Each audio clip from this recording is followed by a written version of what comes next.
Mic check. All right.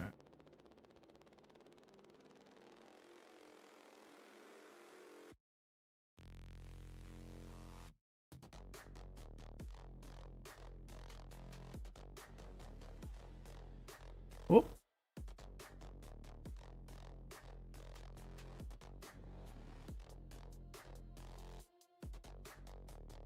How's everybody doing this fine Saturday?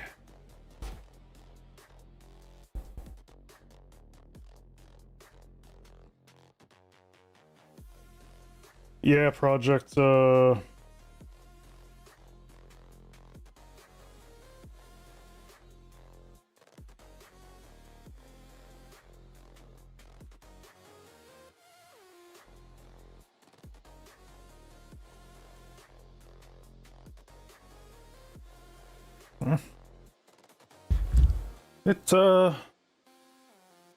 puts out a lot of code. I think my project is up to 500,000 lines at the moment.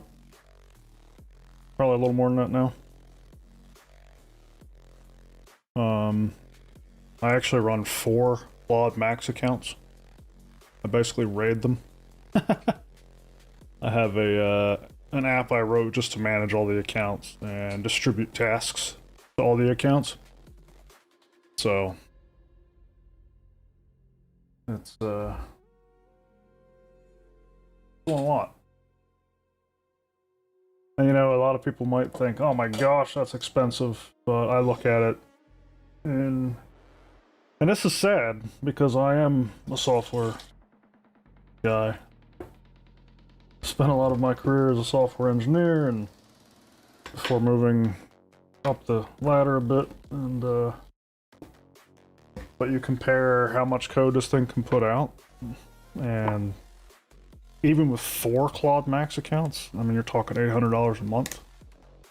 Imagine what humans would cost. Then that $800 a month suddenly seems pretty cheap. That is the world we live in.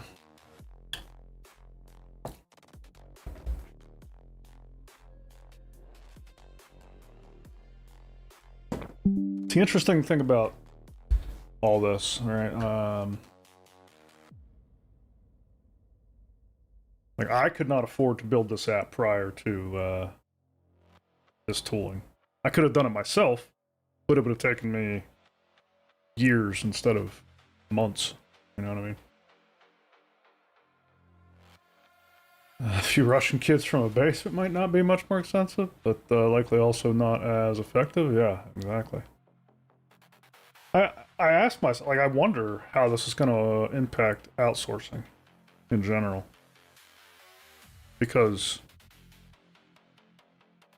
in general, outsourcing was always far cheaper labor-wise, but not as cutting edge in general. Not that none of it was, right? I mean, you could find cutting edge technologists in other countries, but by and large, um,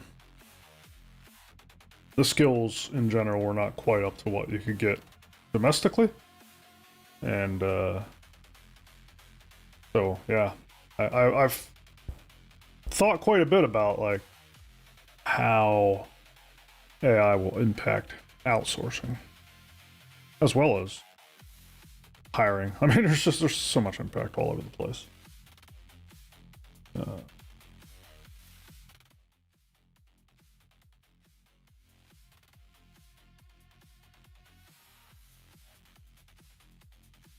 But yeah.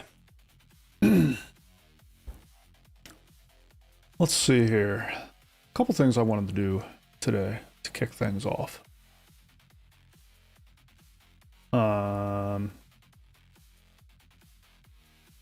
Check this work real quick. Oh my gosh.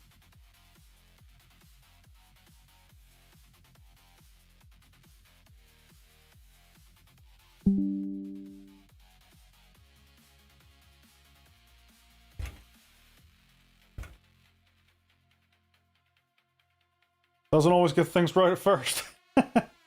But iterate enough, it'll get it. You work on internal tooling for my company.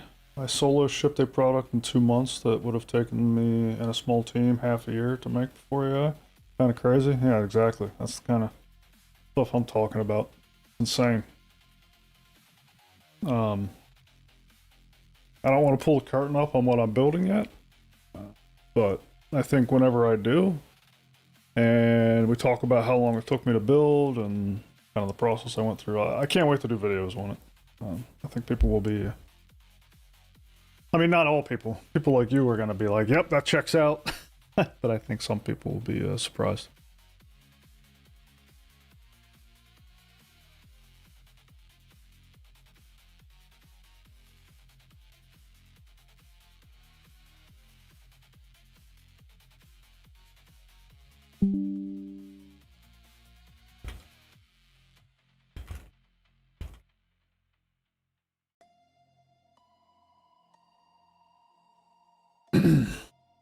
Internal tooling. That's my favorite kind of work, by the way. Big passion of mine was always doing work that enabled other developers to do their work better, faster. I'm very much passionate about the developer experience. So that's cool. All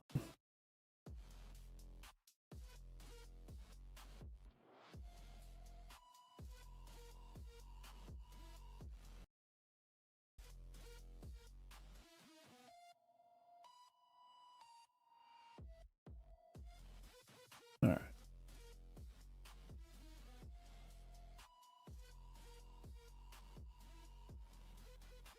So, anybody hear about the Anthropic leak?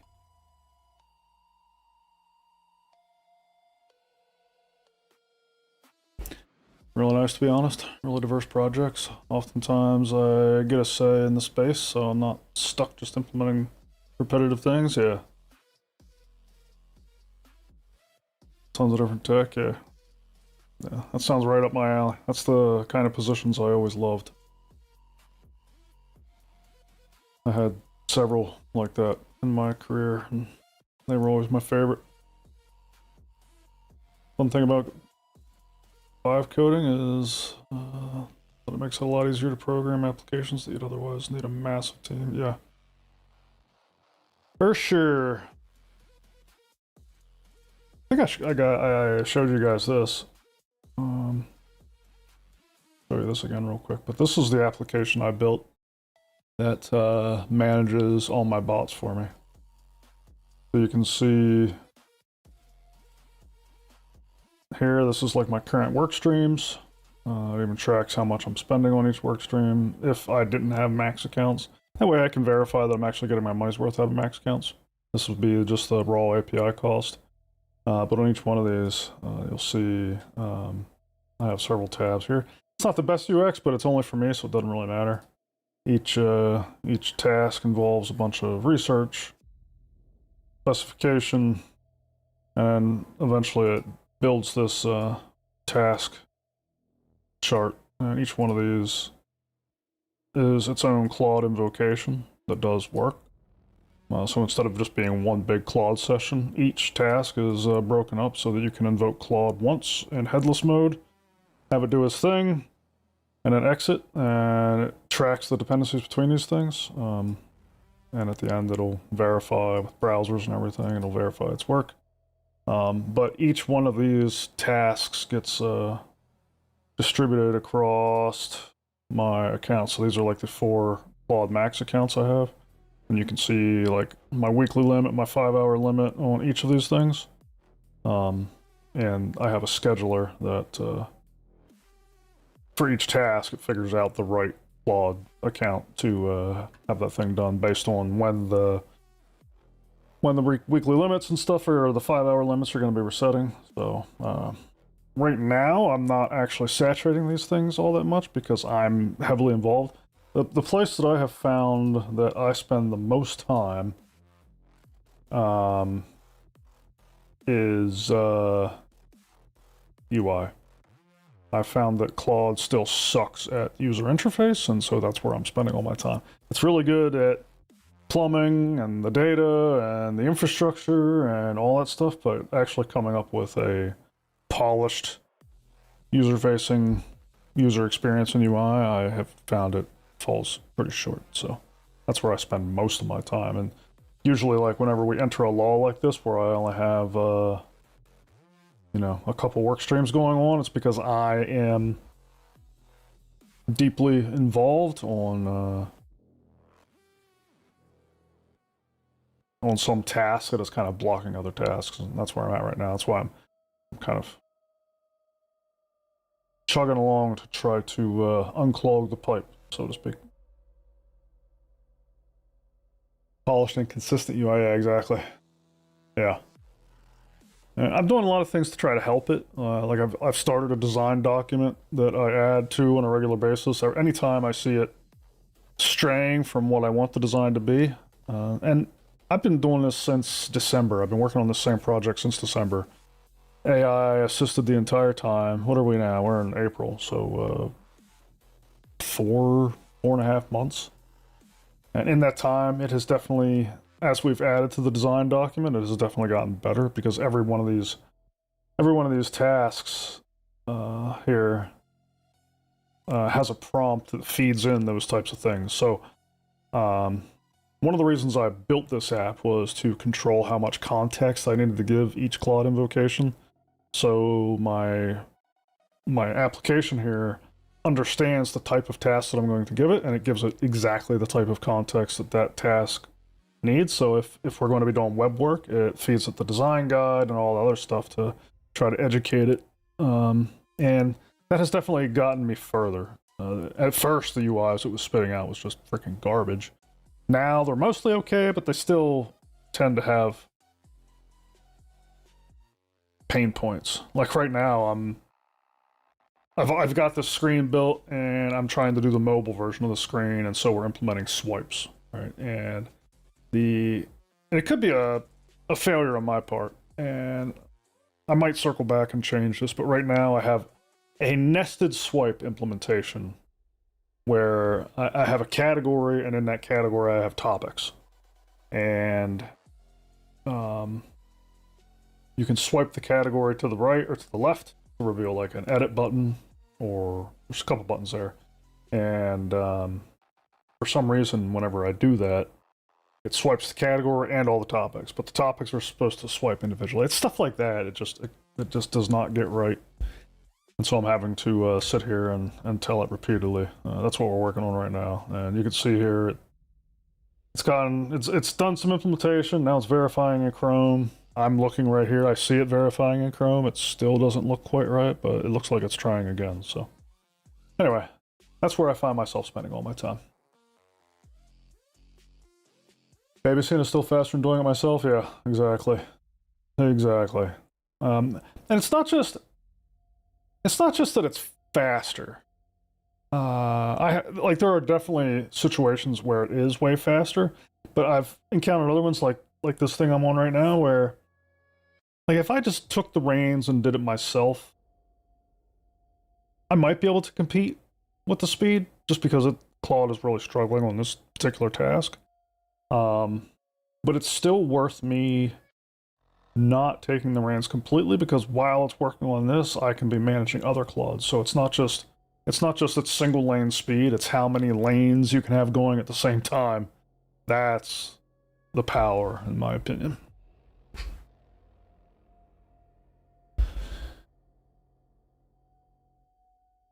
Hey, I have developed an acute allergy to JS, so everything front end is done by an LLM.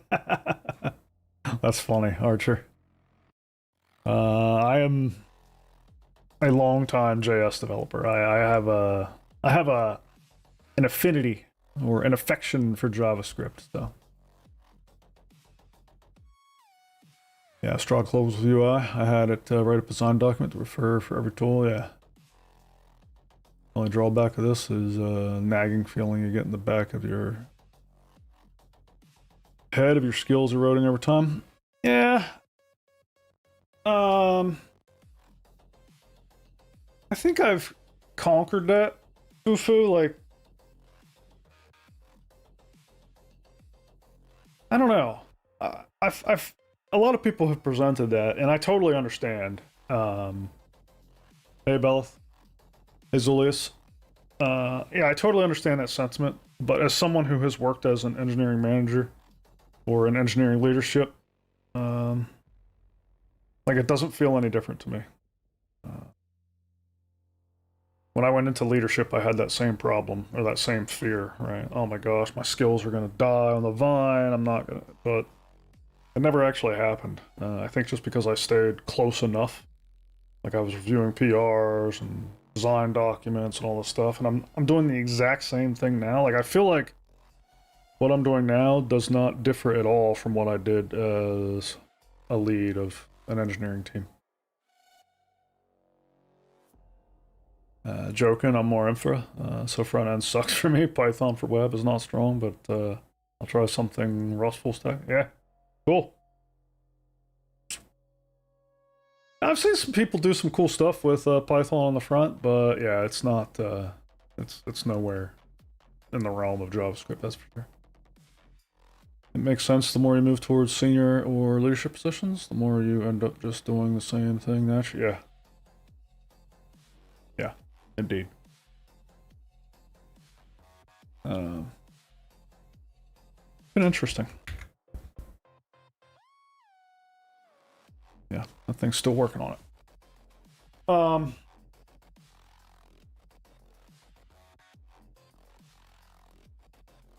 Yeah, man, I don't know. I don't know where things are gonna end up. I was reading up on the Claude leaks and everything. We're gonna check that out here on today's stream, but I came across oh, hold on. I came across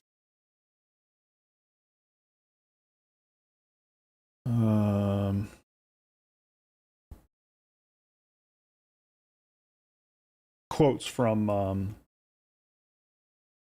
the team over at Claude where they were saying, you know, coding is a solved problem. I just don't know.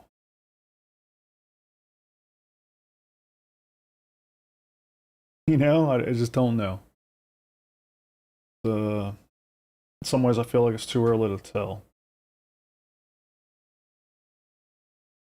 At the same time, I was reading. I was reading something from Amazon's engineering team, and they said that they're having more production. They're seeing an uptick in failures in production related to shipping software compared to prior years and quarters. And they are attributing the uptick in production failures to AI generated code. So that's interesting. Yeah, multiple AI related outages. Yeah, exactly. So, so I don't know if I would say it's a solved problem. You know what I mean?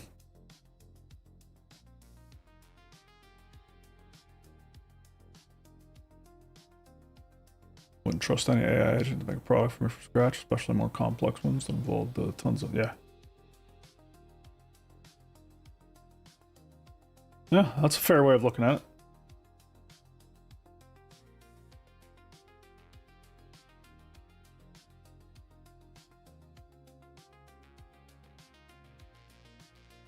But it also found Linux CVEs that were around for 27 years.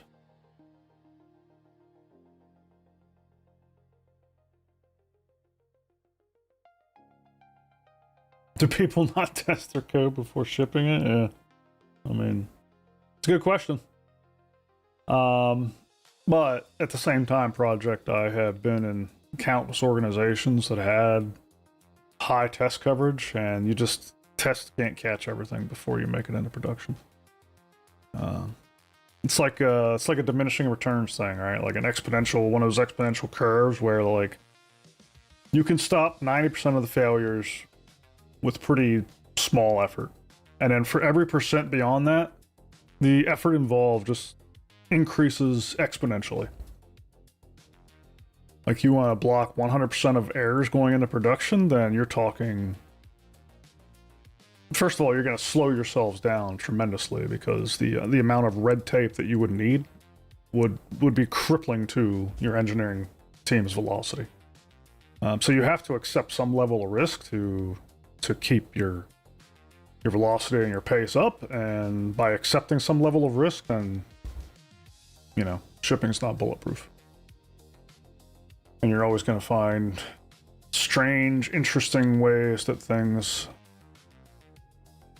successfully fail in production as a result. Had a few outages already this year related to AI. Yeah, exactly. As a non-pro coder, I think you still need a good basic understanding of the code and concepts. Someone with zero experience won't create anything good. Yeah, it's I think what we're saying is human oversight is still important. Which is why I say, like, whenever I read that comment, I don't know who at Anthropic said it, or for all I know, it wasn't even anybody at Anthropic, it's just somebody making the shit up, but somebody said it was a solved problem. And I'm like, I don't think so. Solved enough to impact the job market associated with the profession, for sure. But solved? Nah.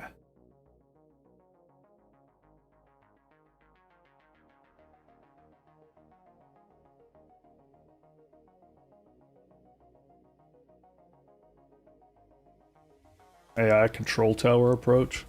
It's kind of what I'm trying to build with this thing I was showing on the screen. This is my AI control tower. This is how I'm keeping a high level overview of what my agents are doing. Now this is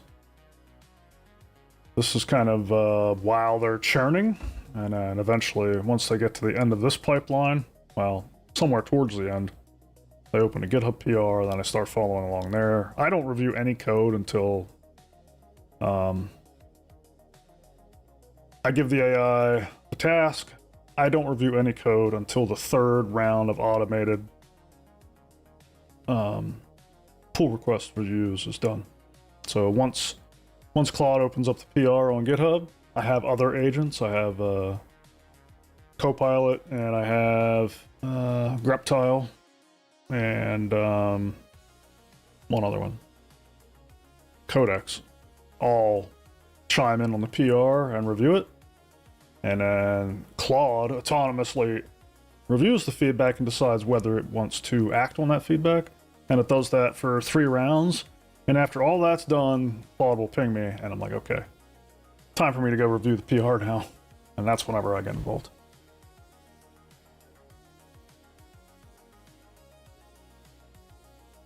That has seemed to be in the sweet spot. I usually still find some things at that point, unless it's a pretty small task. There's been some pretty small tasks that I've just rubber stamped at that point, but any significant size task, I find myself still having to do quite a bit of work.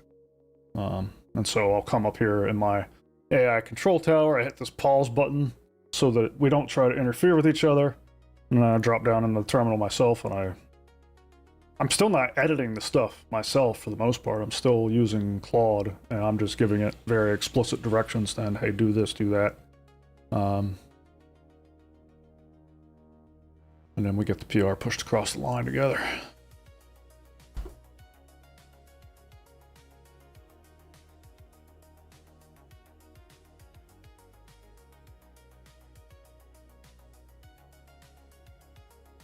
Yep. Yeah, project, that makes sense. Company I was working for until last year replaced 3 of 4 developers for one of their teams, though. So the effect is real? Yeah, it is. That's what I'm saying. The problem may not be solved, but it is definitely...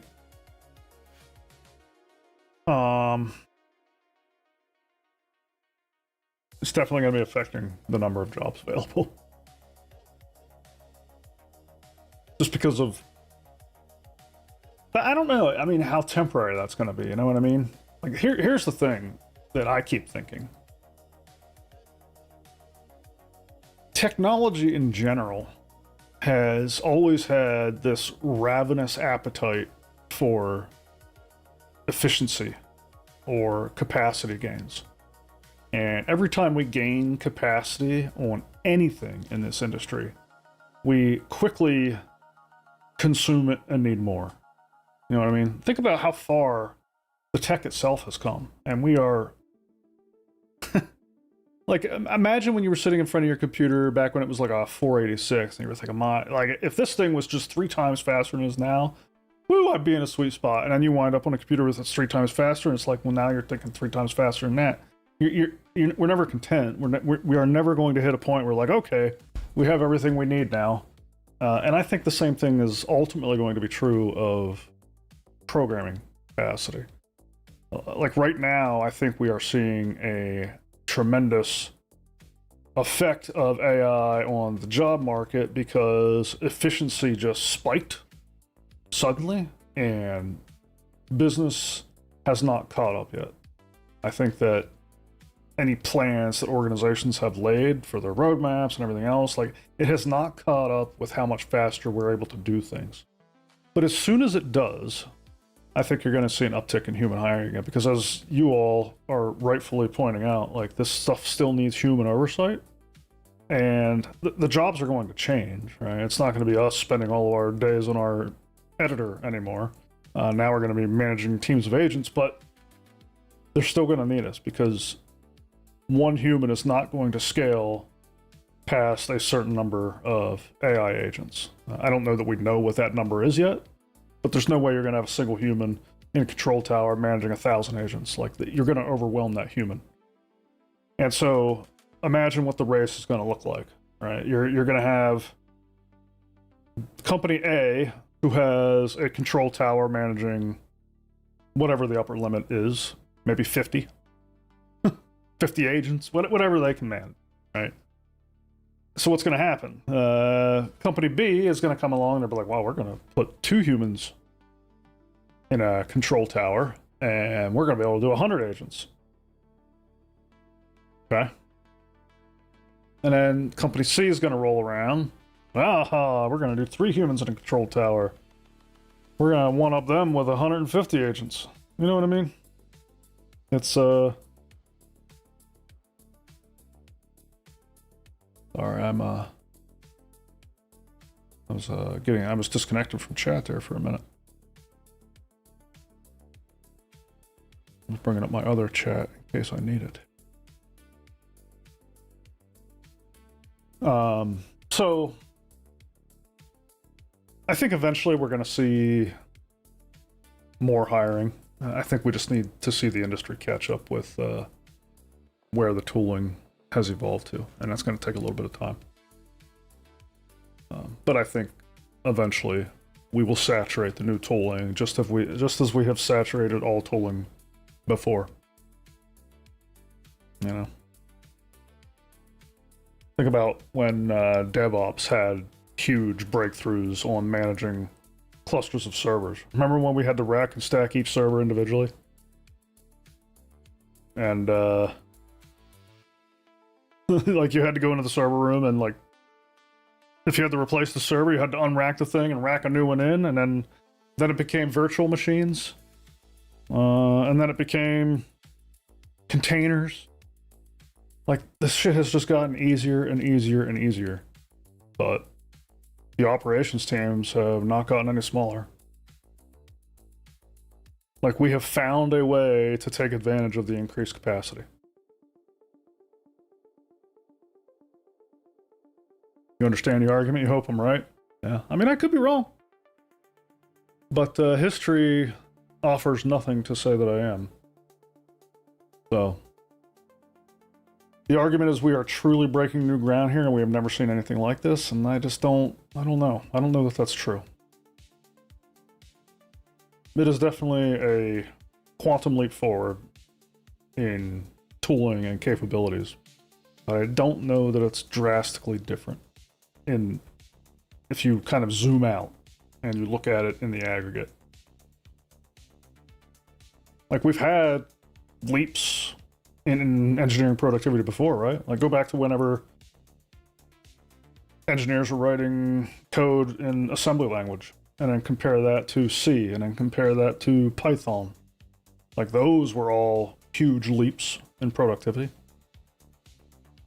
Imagine like how long it would take you to write a simple Python script to do some data analysis work. I mean, you could, even without AI, you could bang that out in an afternoon. Now try to do that in assembly language. You know what I mean? Like, you'd be at that for a week. So this is not the first quantum leap we've had in developer productivity. It's just the latest. Now, one argument would be that, yeah, but this is going to continue. And I'm not convinced of that either. Because I don't think that we are anywhere near AGI. I don't see that. So for me to truly believe that this is a turning point for computer science and civilization and AI is going to eat all the jobs forever, then the only way I could get into that is that the capability of AI will continue to increase and accelerate and quickly... Yeah, exactly. And quickly exceed our capacity to even manage it. And I don't see that either. Like, all I see is a bunch of very smart computer scientists saying that we are already getting close to the limits of the capabilities of our current technology. The only people that I see saying the opposite are the people that are in a position to profit off of the craze and excitement around AI, you know what I mean? Like, I see CEOs saying that, AGI is right around the corner. This stuff, we're hitting the inflection point, the point of no return, where this thing just starts building itself. Like, I see CEOs saying that, but the people in the labs, I don't see saying that. I see them saying we are hitting serious diminishing returns. Hey, P. Wolf.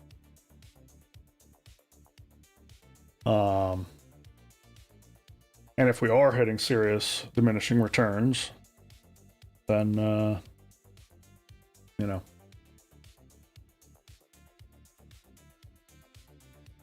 LLMs transformers are a side branch of the tree that may eventually reach AGI. Yeah. Well, what's the timeline on that? You're gonna lose your house before then? Well, I hope that's not true, Lysergic. That would be terrible.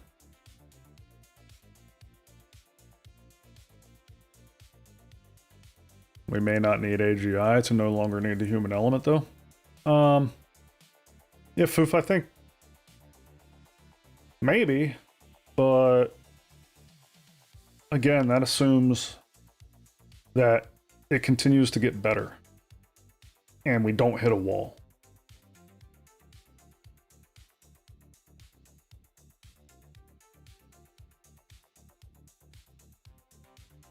And maybe it does. Maybe we don't. I don't know. But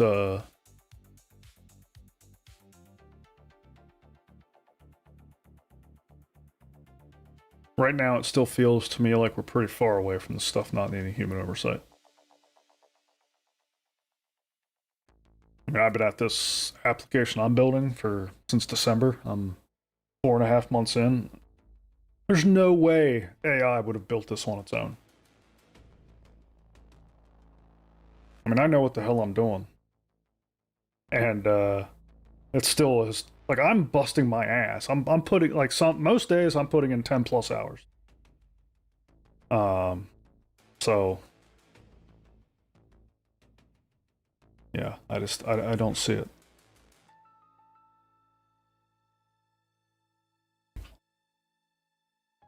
You could make the argument that I'm not as smart as I think I am, and that I'm holding AI back, I guess, but I don't know. Maybe. Could be.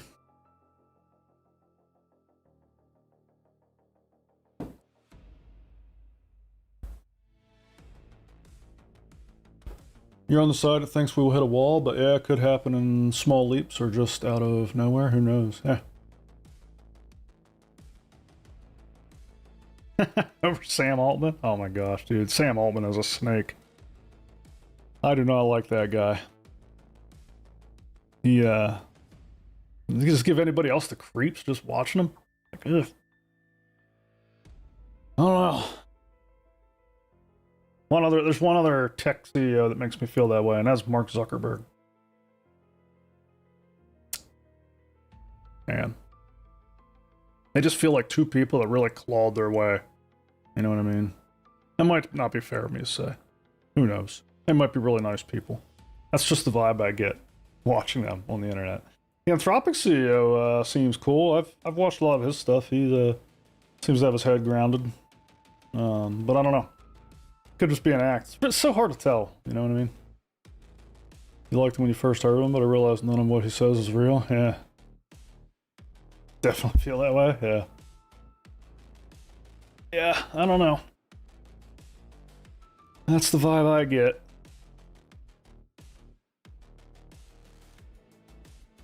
Maybe some crazy kid will be able to build an alternate gaming OS with AI. I never know. I don't think we've hit the wall yet. I do think things are going to get better, and I do think that the industry and our jobs are going to continue to be disrupted for a while. I'm not saying it's going to recover tomorrow, but as we approach that wall, yeah, then I think we'll start to see the recovery.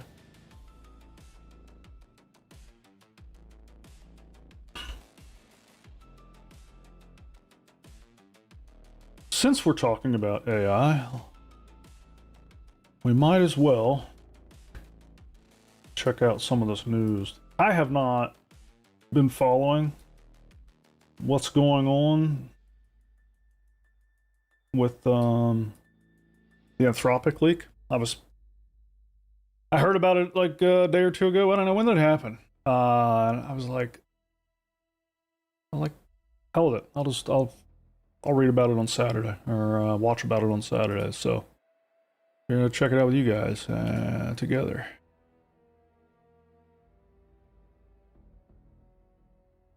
This one has like 2.6 million views, so I figured this might be the one to watch. I've never heard of Fireship. This will be my first time watching a Fireship video. If anybody else has a better video talking about this stuff, I mean, this one's only 7 minutes. Let's go.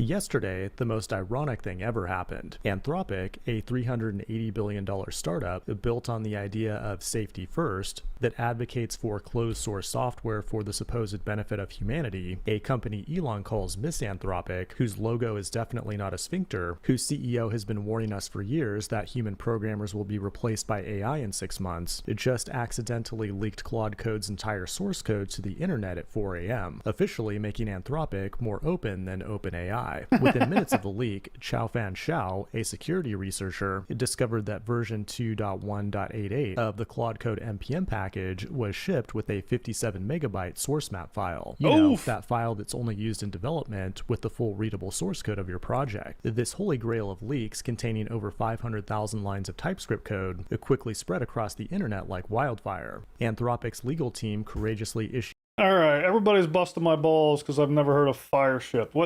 What the hell am I? What can I say? I'm actually not much of a. I don't know. I don't know. I've never heard of it. Sorry. I don't know what to say. Experienced engineer for decades, and you're saying you've never heard of Fireship? No. I got to return my nerd card. Funny that's an AI voice. Yeah. Yeah. Sorry, I tend to go looking at channels that talk about things I don't know well, right? Like JavaScript is one thing I have all the confidence in the world in. So I don't really like if this guy focuses on JavaScript, like that would probably be why I don't watch his stuff. That's not something I really need to go research. So. This is funny so far. DMCA takedowns, but by the time they woke up in San Francisco, it was already too late. The code was mirrored countless times and cloned by slop tubers like Fireship, which the Supreme Court says I can do legally, by the way, as a world-renowned journalist. I know a lot about the law and various other lawyerings. In today's video, we'll look at all of the incredible discoveries in the code that Anthropic doesn't want you to know about, like its anti-distillation poison pills, its mysterious unreleased features, its undercover mode, its regular expression-based frustration detector. So is Claude written entirely in JavaScript then? Huh.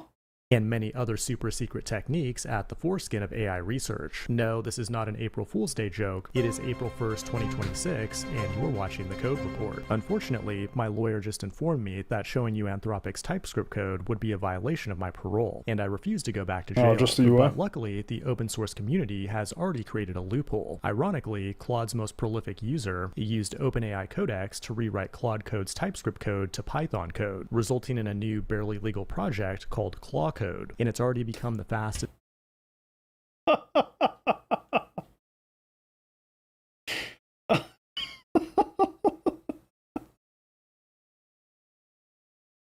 Oh my gosh. Okay, I heard people talking about Claw Code, but I didn't know what the hell they were talking about. I thought it was that other AI thing. There's another AI like OpenClaw, right? I thought Claw Code had something to do with OpenClaw. Man, there's way too much Claw and Claude shit going on. Claw Code. Oh man, that's freaking funny. Okay. So they rewrote it in Python using OpenAI. You can't make this shit up. Anybody watch that TV series Silicon Valley? I feel like they need to bring that show back for the AI age. I think they would have a lot of really good topics for another season or two of that show at this point.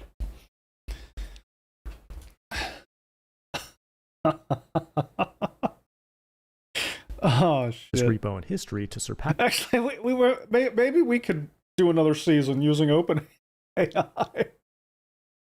Man, sorry, my eye's burning. Started watering, now it burns. Oh.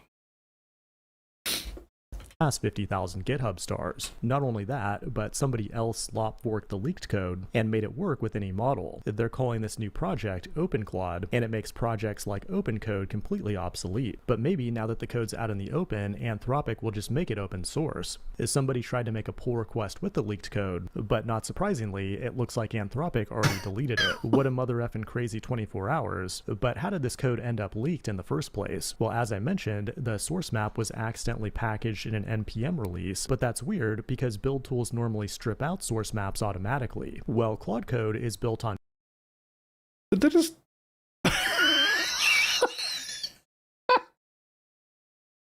Anybody who's been around here knows I'm a Nick Cage fan. This is great.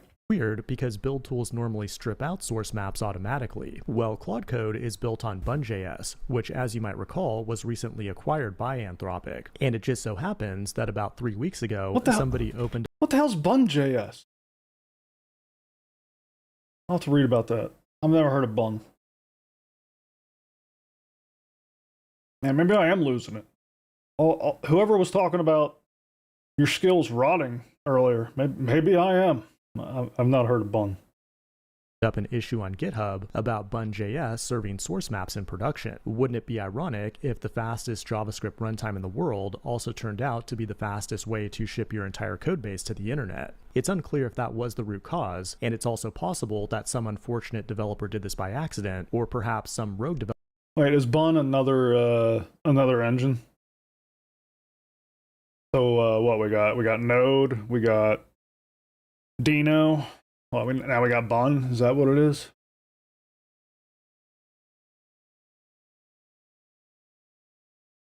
Gotcha.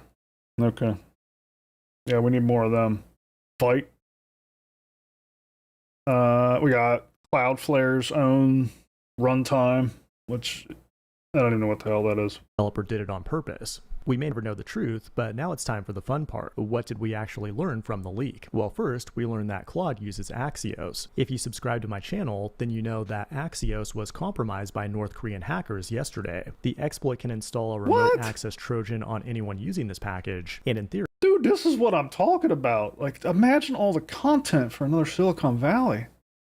Jesus, we got North Korea hackers in here. If that happened on Anthropic servers, it could be a massive disaster. But the next thing we learned is that Claude Code is basically just a dynamic prompt sandwich glued together with TypeScript, and not some magical piece of futuristic technology. In a basic AI chatbot, you typically have a hidden system prompt that gets combined with your prompt. Then the base model uses statistics to regurgitate a bunch of data it stole from the internet. But in Claude Code, things are far more complex, with a total of 11 steps from input to output. As somebody already vibe coded a website that breaks down every step, but the most interesting part about this code base is that it contains tons of hard-coded instructions and guardrails that basically beg Claude to please don't do anything weird. Like there's just file after file of these massive hard-coded strings telling Claude to be a good boy. And that's kind of surprising because if this code were ever leaked, it would instantly turn from a black box into a blueprint for Claude's competition. And ironically, that's exactly what happened. What makes that even more funny though is that Claude was actively trying to stop their competition from copying Claude Code by implementing anti-distillation poison pills. It does that by pretending that certain tools exist when in reality they don't exist at all. You're a big fat phony! That means if you're some Chinese guy trying to train a new model on Claude's outputs, it's going to talk about tools that don't exist, which will point your model in the wrong direction and just make it suck. In reality, Claude Code only uses about 25 different tools or so, and now the Claude distillers know exactly what to look for, and they're likely going to have a field day with the bash tool. This file contains over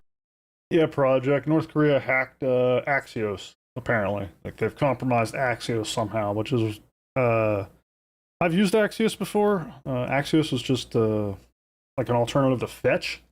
1,000 lines of code that helps the large language model reliably parse and execute bash commands, which might be the single most important feature in an AI coding assistant. The next thing we need to talk about though is undercover mode, which is a set of instructions that tell Claude to never mention itself in commit messages or outputs, where the main idea is to make the outputs look as human as possible. The stated purpose of this feature is to prevent things like model codename leaks, but many have speculated that the true purpose is more deceptive, like they're trying to covertly use Claude in open source projects so AI code doesn't get scrutinized when it breaks things catastrophically. A very misanthropic idea indeed. But the irony continues. Another funny thing found in the code is its regex frustration detector. Your state-of-the-art AI model uses simple regular expression matching against your... Okay, I'm guilty of this. There are times whenever I'm trying to get the agent to do something that I've gotten frustrated to the point where I start WTFing and FFSing.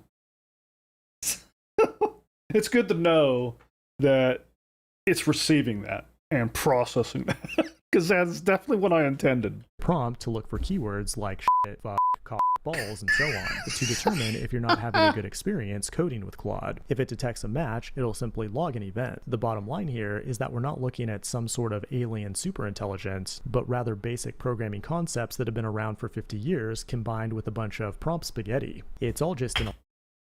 This is what I'm talking about, guys. Guilty as charged? Yeah. This is what I'm talking about.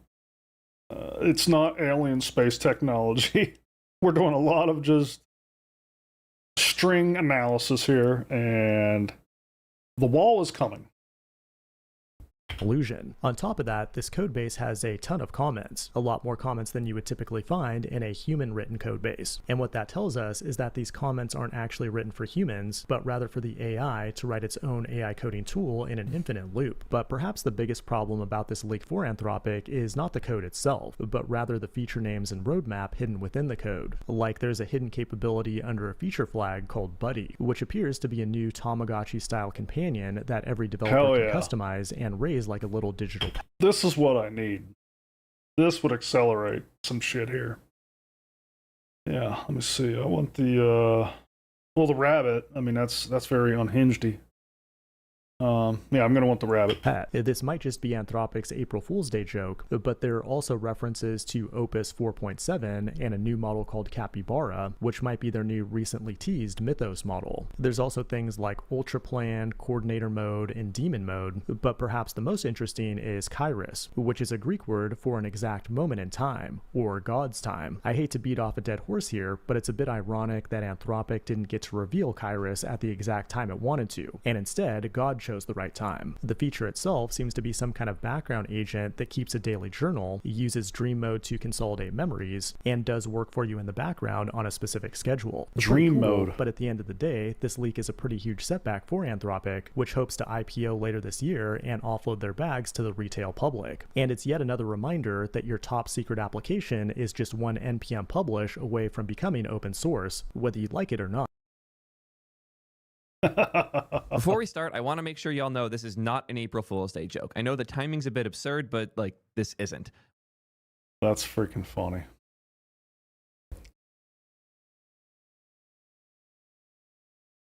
That is funny. I want to watch one more take. This is good stuff. Coding has largely been solved. Well, I mean, it's been largely solved thanks to Anthropic for releasing open source all of Claude Code. Again, yes, this is actually the second time that Anthropic just published all of it. Now, the last time they did that, they went through and DMCA'd all these people on GitHub. So just as a warning, if you happen to have their code this time, you might find yourself in a little bit of trouble, and I would probably recommend not publishing it on GitHub or downloading it because you will be violating their terms of service. And let's just face it, their terms of service, super important. Oh, your little GPL license? Yeah, that doesn't matter. They get to use that for training, idiot. All right, so what actually ended up happening is that Anthropic with Claude Code published to NPM all of it, all the source maps. If you don't know what a source map is, it effectively allows you to have minified JavaScript, and then if you apply the source map, it can translate the minified JavaScript back into the original structure of the code. That means 100% of the code with all of its long names, everything that you could possibly want is available on NPM. My assumption is it's already been taken down at this point, but nonetheless, Claude accidentally published it all, and people have been having a heyday. There is some really, really, really funny things. There's some things that are less so funny. And also, it showed that Anthropic is susceptible to the Axios supply chain attack as well. So probably the first thing That's you're the thinking is, North how Korean in the shit. world would Anthropic make this mistake? I mean, this feels kind of like a rookie mistake, right? Well, you remember Wouldn't it be funny if Claude published itself?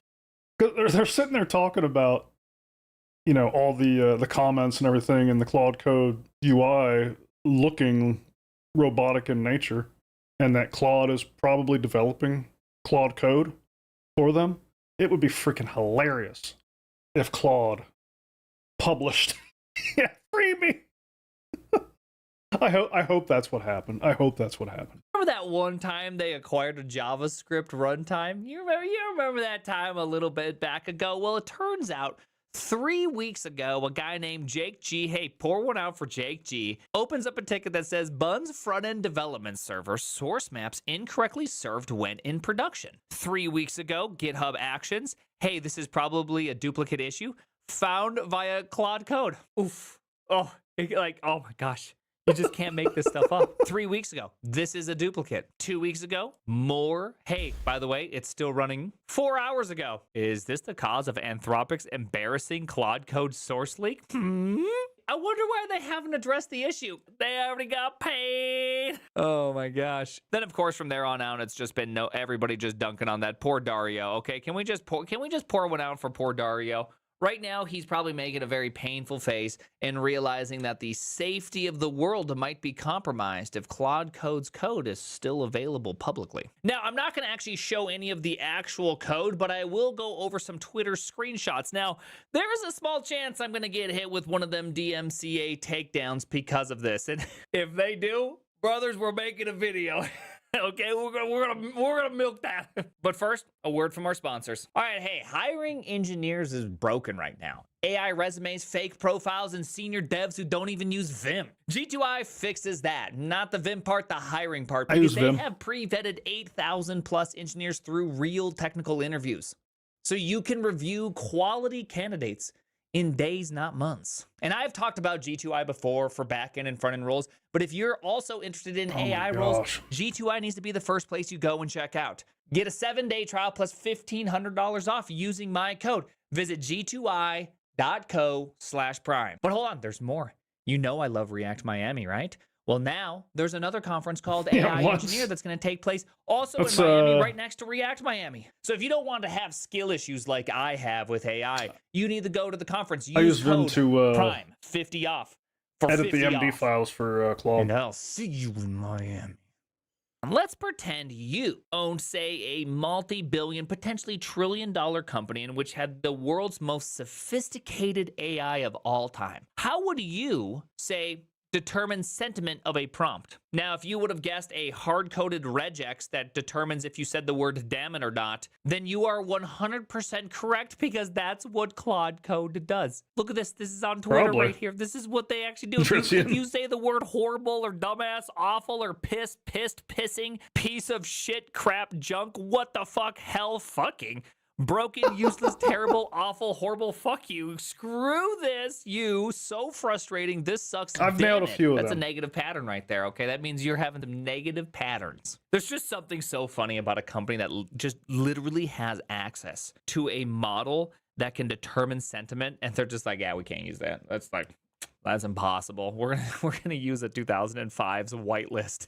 Fellas, come on. Coding has largely been solved because this style of problem solving, it's been around for decades. Have you ever wondered how Claude Code does its skills? Well, it turns out there's some very great ones inside the repo, including cyber risk instructions, which is just one long embedded string with a comment saying, hey, if you're gonna modify this, you first need to go reach out to David or Kyla. Hey, no screwing around, okay? The safety team has hand artisanally crafted this string, and if you mess it up, you mess it up for everybody. I would have at least thought that these things would have been like server side, so that way no one can mess with it. It's just like, no, actually it's kind of, you know, it's off limits, so you can't touch it, blah, blah, blah. No, it's just literally right there. Also, something that kind of felt really disappointing, they're actually building a buddy, like a Tamagotchi inside the terminal. Apparently this is going to be released April 1st through the 7th, and then maybe even long-term just out there ad infinitum, so that way you can have like a little I don't think we ever got buddy. that. This is honestly like an AI Labubu, okay? You gotta collect out all these buddies, and you just might.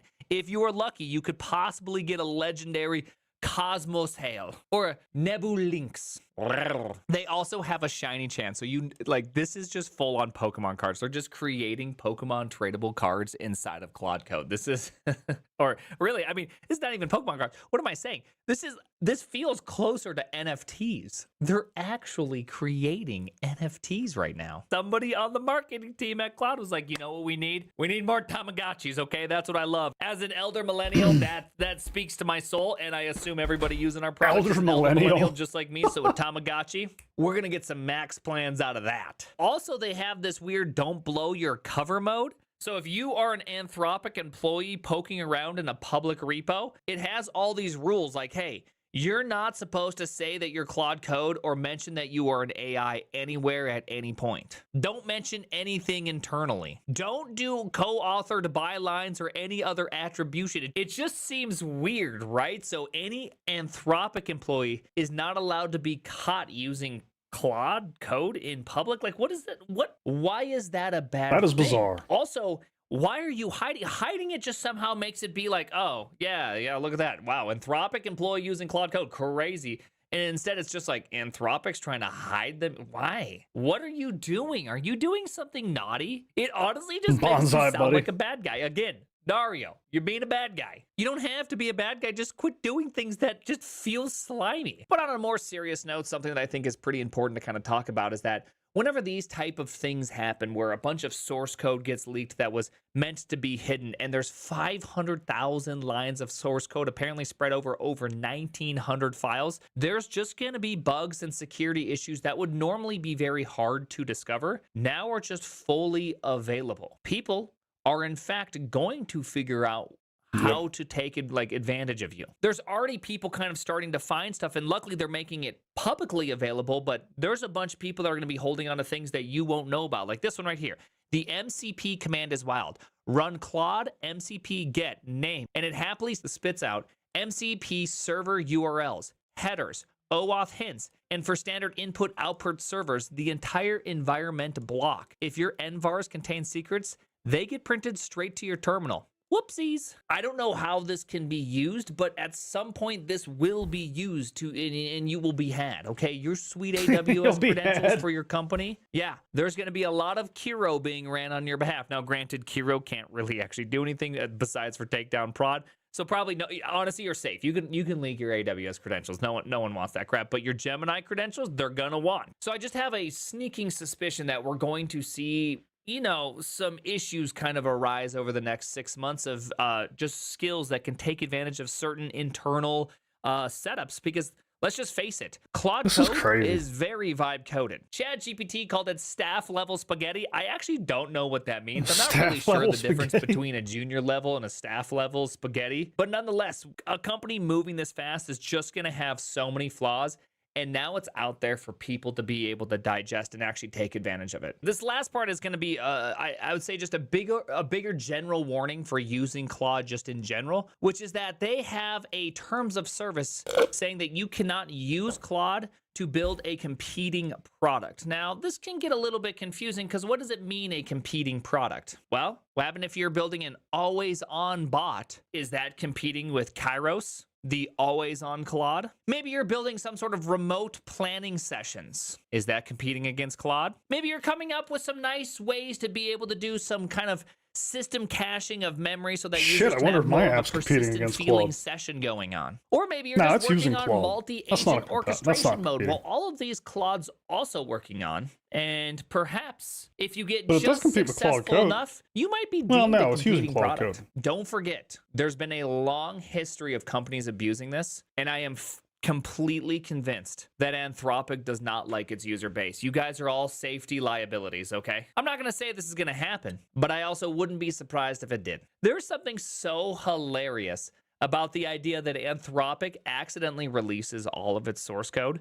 And then it's just like, hey, you can't look at that. No, that's actually illegal. You're not allowed to look at that. Yeah, sure. We used all of yours and likely used all of your, regardless of the type of license you put on there. We definitely took all of that, used all of it, have approximately somewhere between 85 to 95% of it perfectly stored within our weights and can be actively recalled like we did with the Sorcerer's Stone or the Philosopher's Stone with Harry Potter. But hey, that doesn't count as bad. But if you take our code, then we're going to sue you. We're going to come after you because we are the correct ones. We are the holy ones. Like, it's hilarious that they do, but B, it just makes me hate them so much more. There's something about Anthropic that just every time I hear this guy talk, I think it just seems like he's becoming a supervillain over and over. It's like he's a supervillain in training. I always thought it was going to be Same Boy Altman that was the supervillain in training.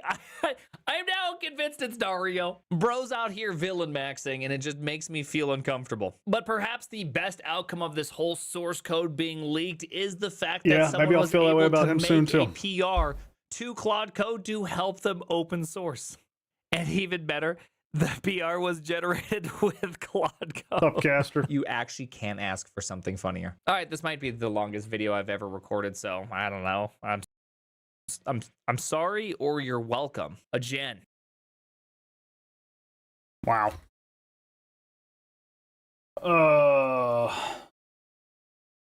It's true that sucks, but isn't that just all modern corporations? Love that guy. Yeah, that was some funny shit. All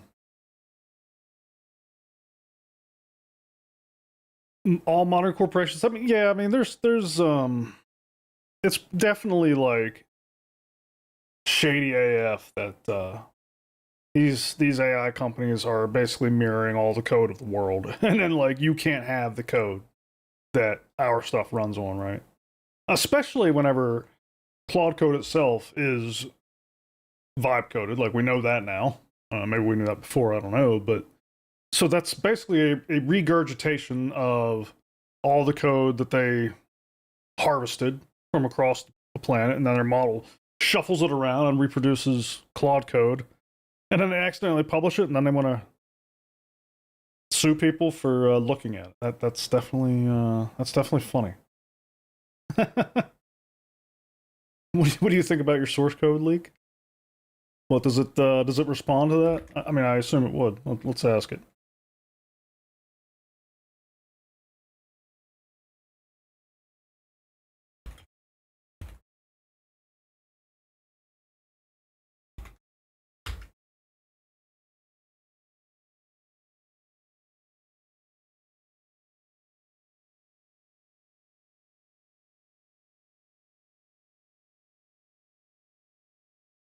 Yeah, you're right about that, Fufu. I don't have source code that could leak. I am an AI assistant made by Anthropic. I don't have access to my own model weights or training code. Apparently, it doesn't understand how it's written.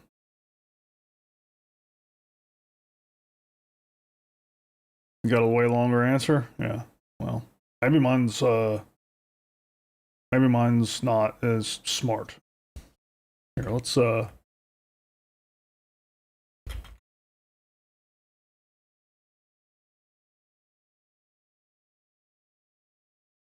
holy shit. Issues copyright takedown for 8,000 copies of the leaked Claude source code. Jesus. This is what I'm talking about. That's bullshit. But let's have it read that. Whoops.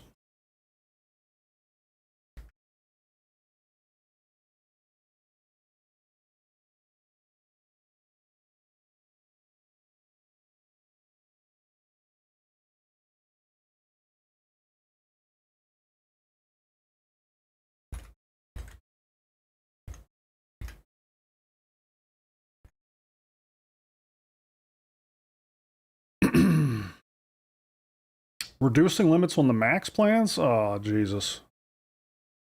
Anthropic just made a huge change to how rate limits work for Claude Code subscribers, and people are pissed. It's spring break for Claude Code. Enjoy 2x usage during off-peak Wait, what? They're pissed about this? Oh, that was March 14th. It's not March 14th anymore. It's the week after. And now there's a new post. To manage growing demand for Claude, we're adjusting our 5-hour session limits for free, pro, and max subs during peak hours. Your weekly limits remain unchanged, but during weekdays between 5 a.m. and 11 a.m. Pacific time, you'll move through your 5-hour session limits faster than before. I have a lot of thoughts here. For those who don't know, the Claude Code subscriptions have historically been very, very generous. So much so that according to some of the competitors doing analysis, you're able to consume up to $5,000 of compute per month when paying for the $200 a month plan. That is a 25x subsidization. Yes. That is crazy. And that's fine if they want to do it until they can't manage to do it anymore. And it seems like they are struggling to manage. This 5 a.m. to 11 a.m. window in particular seems to be the centerpiece Makes of their sense. struggles, as it's the exact same window that they cited over here with the Claude March discount thing they did. Yeah, it's the 5 a.m. to 11 a.m. Pacific. Back in December when I started on this, I said, like, I gotta hustle. If I want to build this thing that I'm going to build, I need to hustle, because I don't see how they continue to subsidize the compute this heavily. I feel like we're all just on borrowed time when it comes to that. So that doesn't surprise me at all. It's lying to you. Time to get negative. Synthetically increasing usage, especially when you don't restrict condition Claude. I don't know. I would imagine most of that usage between those hours, because they're specifically calling out Pacific 5 to 11, right? I would imagine, I'd be surprised if the majority of that usage was not API usage instead of the max plans. There's some very, very big corporations that are on board with Claude. I can tell you, I work for one, and every engineer is plugged into Claude all day long. Now they do limit us, like they limit our API usage per engineer, but it's pretty high. I mean, I think it's like $500 a day worth of API credits we get. That's per engineer. So that's just one company, and I can tell you that that company has thousands and thousands of engineers. So I don't know how many companies are in that boat and how many aggregate load they're placing on, but 5 to 11 Eastern, I mean, that's prime time working hours for a lot of people in the States. So I wouldn't be surprised if it's legitimate. Interesting. Thanks for sharing. So this was about Claude Code's source code, CLI tool that I'm running as right now, not the Claude model itself. Here's the gist. Yeah, I don't care about the gist. I want to know what your thoughts are. As for my take, I don't have opinions or feelings about it, but practically speaking, the system prompt and harness instructions that you see at the top of your conversation are essentially the same kind of thing that was exposed. Anthropic has since made much of Claude Code's architecture more transparent. The source code map leak has more about, I don't know. This is oh, Reddit blocked the fetch. Yeah, Reddit's on top of this AI shit. That's yeah, I don't know. You have to share what you got, Behemoth. My responses are boring.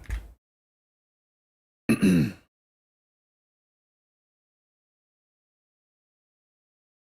don't know. What do y'all think? I'm going to switch gears here. I have a topic on Star Citizen I want to talk about, but I'm going to wrap this up first. Do you think Max is worth it over Pro if we're running into the usage limit? Yeah, I do. I run 4 Max accounts, Mind Bullets. I don't know if you were here at the beginning of the show when I was talking about how I manage that. But the limits are insanely high on Max. You get way more compute for the dollar. So, and again, I don't see how they're going to continue to offer it. I really don't.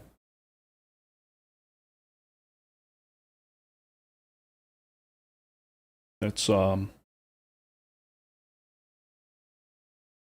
I mean, unless their plan is to outscale it with improving hardware without increasing our budget, maybe. Just got here a few minutes ago. I'm probably dipping again soon. Cool. Grollo is why DDR5 prices have risen. Nah, man. So 4 max plans better than working with the API key? Absolutely, it is. The API key, you're getting just the standard rate. The max plans subsidize that heavily.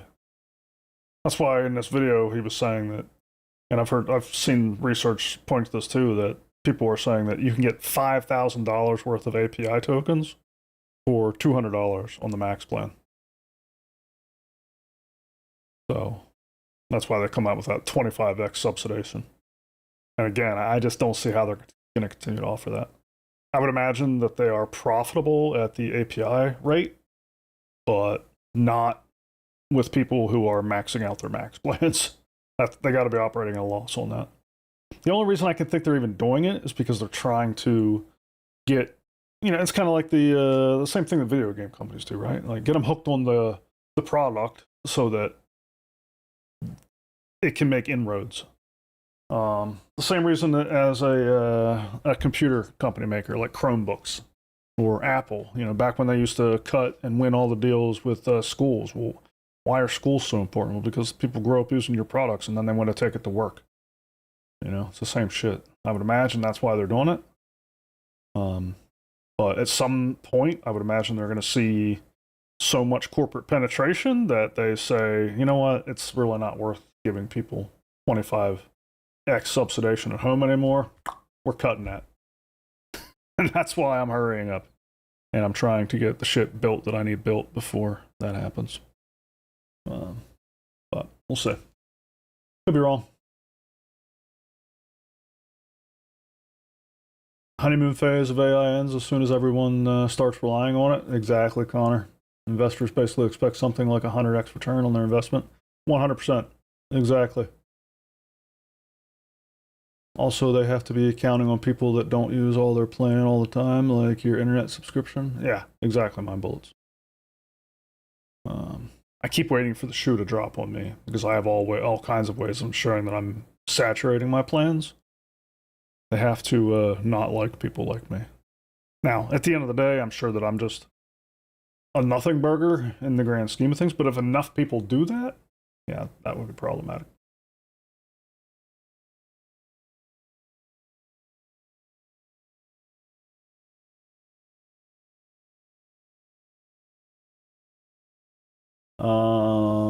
Yeah, I don't know, Bell. I don't use Cloud Code in my IDE. I don't even run IDEs anymore. I use Vim for simple text editing, and I do everything else through the Claude prompt at the moment. But aren't your prompts and any information you provide also contributing towards their LLMs? Probably.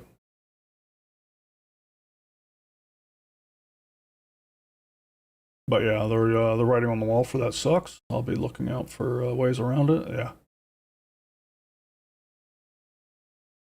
Me too. Are you running multiple accounts? Mine? I'm happy to show what I'm doing. I was showing this earlier, but this is the application I built to manage my LLM and agents. I have my work streams. So this is the work streams I'm currently working on. Each one of these goes through many rounds, rounds of research, rounds of specification, and then ultimately it gets broken down into tasks with dependencies and all that stuff. And then this is the screen you can monitor as my agents plow through the work. So like they'll do these top two in parallel, and then it'll do this one and this one in parallel, and so forth. And these columns are areas of the code base that a certain agent governs. And agents cannot cross boundaries so that they don't conflict with each other. That allows me to parallelize the agents. And this is just one work stream. Each work stream has its own I showed this very early on whenever I did my very first talk about managing agents, but each work stream has its own Git work tree. So all of the work streams can be parallelized, and then within each work stream, the agents can be parallelized across areas of the code base they govern. And the reason they govern specific areas of the code base is so that I can reduce the amount of context that I have to feed the agent or the LLM. All right, because if I know it's working in the web portion of the code base, well, then I have to feed it all the things specific for that. And if I know it's working in the worker area, then I have to feed it all the context specific to the workers.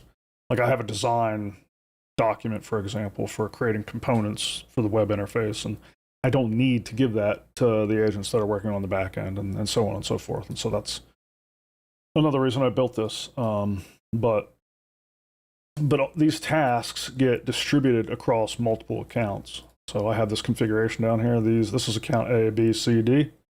This is how I'm managing my multiple Claude accounts. And whenever a task comes up, it looks at these accounts, it looks at the remaining weekly limit, 5-hour limit, all that.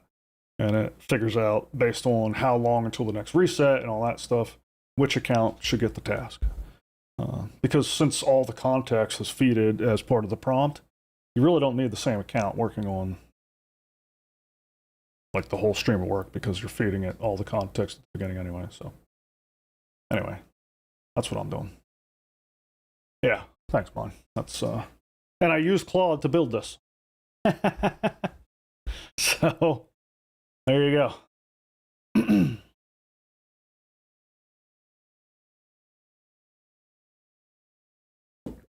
And just to make sure that I'm getting my money's worth, somebody asked the question, is API usage not better than max usage? Just to make sure I'm getting my usage, I track what the API cost would be on every work stream. You can see just these two tasks, just these two work streams I have in flight right now is already $140 in API. I spent far less than that through the max plan. You can come back here to cost.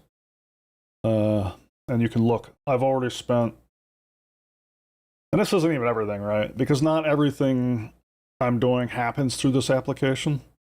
A lot of what I'm doing, like I'll come into a work stream and I'll hit my pause button. Up here, I got a pause button, and that'll stop Claude, or that'll stop my backend service that manages all this. It'll stop it from doing anything. And it gives me time to drop directly into my terminal, into a Claude prompt, and get a bunch of shit done. Instead of like, because this is very batch oriented, right? But if I need to like synchronously walk Claude through a few things that it's getting wrong, I'll hit the pause button here. So all that work does not go through here. So that cost is not even being calculated. But you can see, you know, just the stuff that has gone through here recently. We're up to $3,205. $3,205. It would have cost me in API credits. But I have paid far less than that in Claude Max subscriptions. But you can go through every task I've done here and see what it would have cost me in API credits. This one alone would have cost $365. Sorry, I clicked on that and it got in, but yeah. This permissions UI that I built, $365 for one work stream. I paid for over 2.5. That almost paid for 2 max subscriptions for an entire month on one work stream. So work streams are definitely, or I'm sorry, the max accounts are definitely worth it and likely unsustainable for them.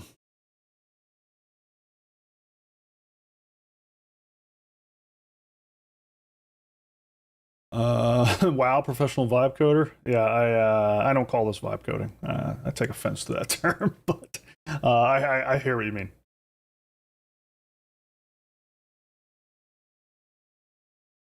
Do you find yourself going down less rabbit holes with this, or do you still encounter them from time to time, even if you're mitigating that with your design? I definitely go down less rabbit holes, 0, but I still go down them from time to time, for sure.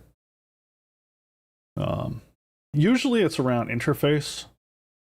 I spend 90% of my time, like my interactive time, managing interface design, user experience, user interface.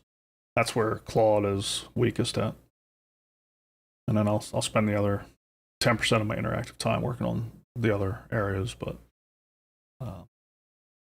it also could be because I am strongest on infrastructure, backend, data. That's like my strong suit. And so it could just come down to I knew exactly how that stuff was going to be built. And we have been following that plan from the very beginning. Whereas on the UI side, I'm a little more wishy-washy. I'm not an expert on UI by any stretch. I'm not an expert on user interface. And so I didn't know exactly what I wanted every screen to look like. I'm sure if I had somebody who could build me Figma boards and Figma screens for every screen in advance, because Claude will interface with Figma, I'm sure that we could have spent a lot less time on the UI and UX, but I don't have those skills. I didn't want to learn Figma. I tried to pick it up, but things were going so slow with me in Figma that I'm like, I could just do this faster, just working directly with Claude. I don't know. Hopefully someday I can afford to have somebody do that for me, but right now that's not the case. We prefer prompt engineer, yeah. I know what the Wingman AI does. I've told me that at least with the Wingman, they rely on most users using very little volume, and it offsets the power users, which go over budget. Yeah, I bet. Just one Pro account right now, but I'm trying to figure out the right way to drop my GPT Pro and consolidate. Yeah. Does it count as a third-party tool for usage sakes? They made a huge change to that. I don't think it counts as a third-party tool, because all my application does is invoke Claude Code in headless mode. So I'm still using Claude Code under the hood. Third-party harnesses like OpenClaw connected to your Claude account now draw from extra usage instead of your subscription. Interesting.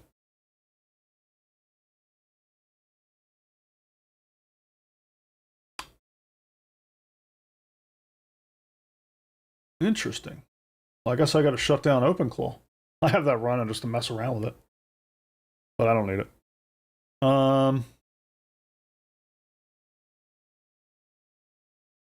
This probably would count.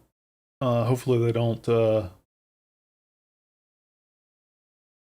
Hopefully, since this application only has one user in the whole world, I should stop showing this. Hopefully they don't ding me.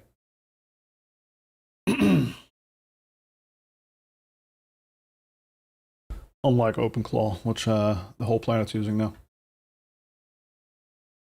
AI is really a multiplier, not an enabler. Exactly, yeah. Because I wouldn't think of building this. Yes, exactly, Visca. I agree with that 100%. An app that helps guides less experienced users to build good context prompts could be something. Yeah. I'm the exact opposite. Getting Claude to build good UIs is my biggest pain.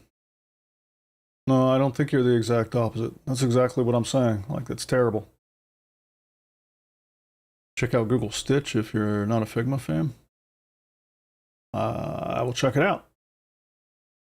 I'm not even saying I'm not a Figma fan. I just don't know how to use it. I've just never developed those skills. Claude is unsustainable even now. Imagine a DeepSeek coder AI got even better. Yeah. Well, I don't know that Claude in general is unsustainable, but the Claude Max subscriptions, I don't know how long they'll stick around in their current form. I think we'll be more limited over time, but I could be wrong. We'll see.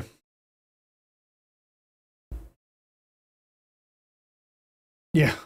Well, I tried to learn Figma. I spent, I don't know, a couple days on it.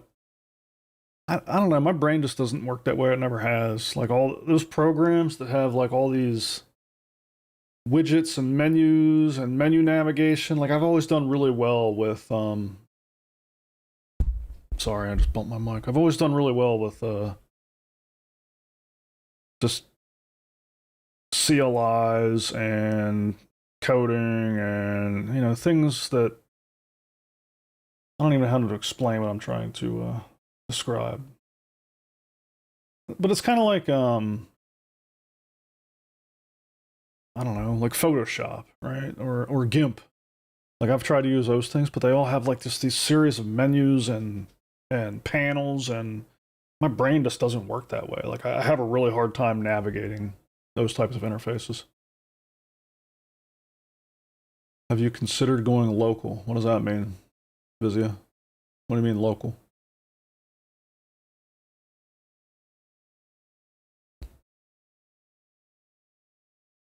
Would you consider sharing more of your workflow management app in a semi-private setting like your Discord, or is it?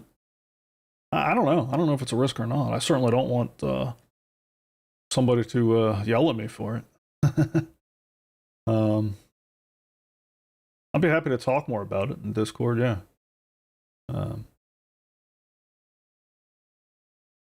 There's a lot of companies out there that are trying to do this kind of stuff. I just haven't found one that does everything I wanted, so that's what made me build it. And like, this isn't even my primary thing, right? I built this thing to help me build the thing I really want to build. Because, and what prompted me to build this thing is, like, I was using Claude, but I just kept seeing all these places that Claude was chewing up my time that it didn't need to.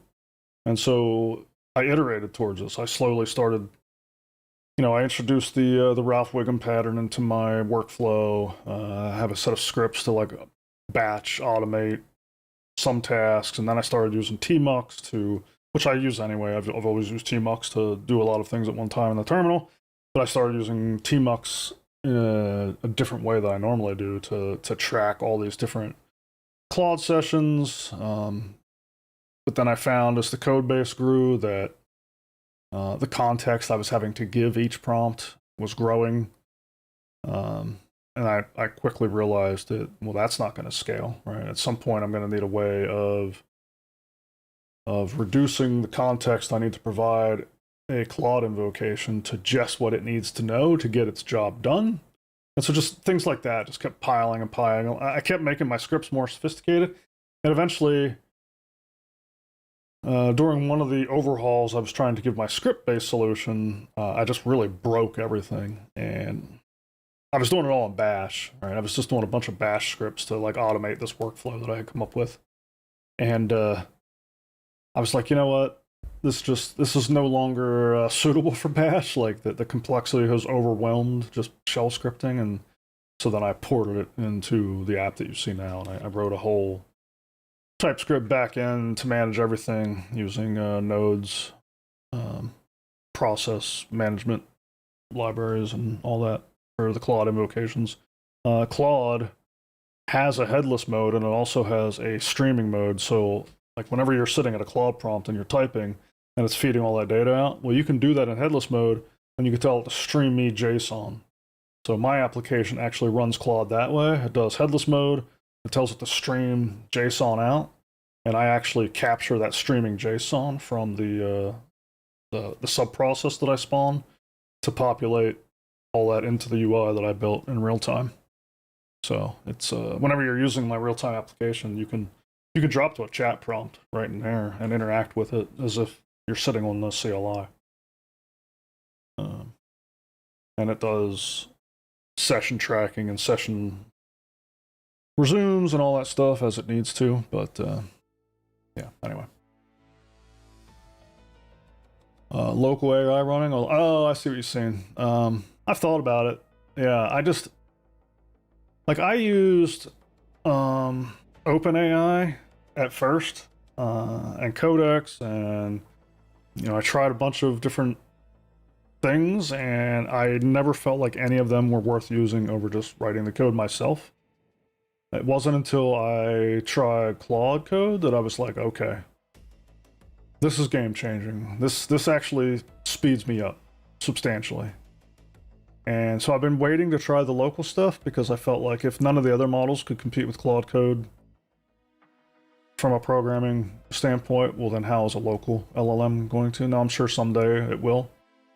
And maybe it already is. I have no idea. I mean, if you know of a local LLM that will do it, I would love to hear which one you think would.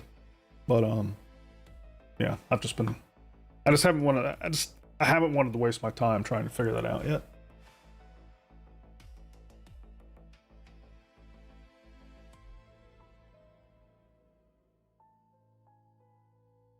Do I use Axios by chance? No, I don't. I just use the native fetch libraries in my code. The browser provides a fetch, and Node provides a fetch, and the Cloudflare workers provide a native fetch, so I don't need Axios.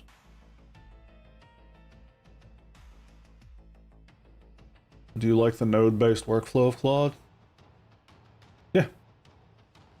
Yeah, I like the node-based workflow of Claude. I mean, I can't think of how to do it better. No matter the improvements on local models lately, they will always fall behind cloud-based frontier models. You just can't justify building local LLM servers with the hardware required to use the really big models. Yeah, I mean, that's what I'm afraid of, Zulius.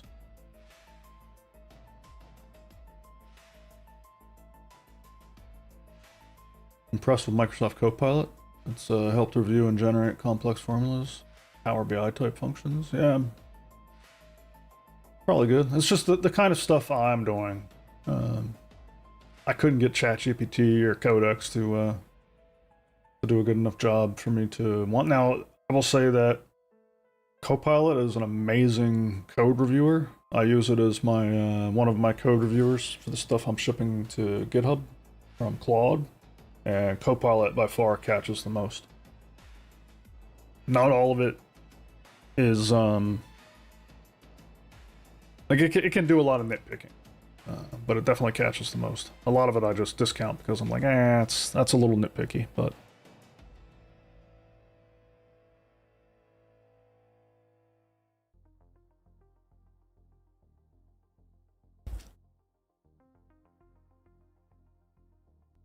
in the middle of that meta process right now, I use Claude Project to create all the planning and documentation for a project and have Claude generate extremely targeted prompts for Claude Code to run. Yeah, exactly my bullets. That's kind of the natural progression I think that anybody who approaches us seriously is going to go to eventually. I think vibe coding is only going to get you so far. But if you're serious about agentic development, then you're going to have to go down a road very similar to that. I'll have a credit card and effectively locked out of using basically any cloud services. Fun. That sucks. But I assume if I was in that boat, yeah, I'd be checking out the local LLMs. Based on what you've seen, Grillo, how long do you think before these free tiers get locked behind a paywall? Months, weeks? I don't think it'll be that fast. Good question. I think, I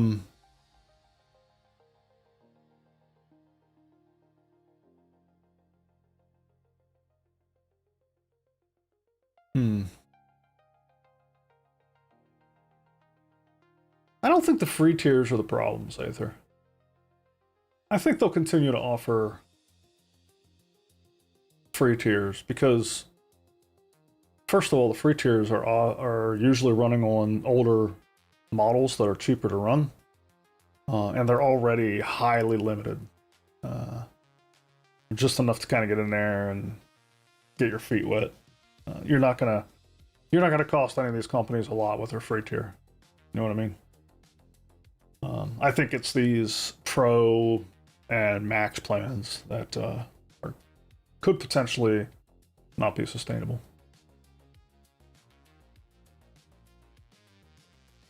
Vibe code silly tools for Star Citizen, like handling language files. Hell yeah, there you go.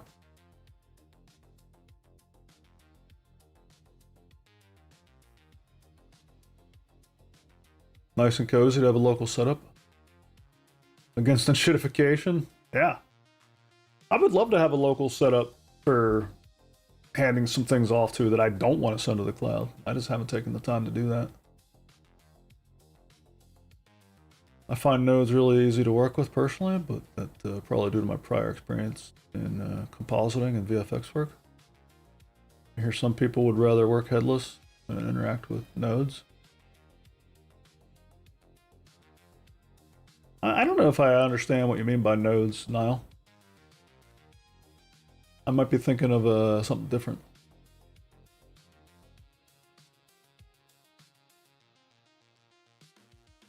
my mind immediately goes to graphs whenever you mention the word nodes. I've done a lot of graph work in my time. Like graph data modeling. Similar to what CIG's doing.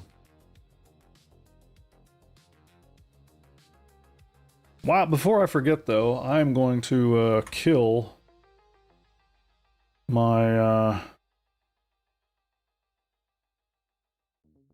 running OpenClaw instance, since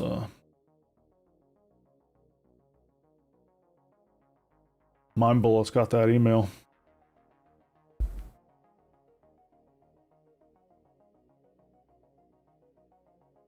I just gotta remember how.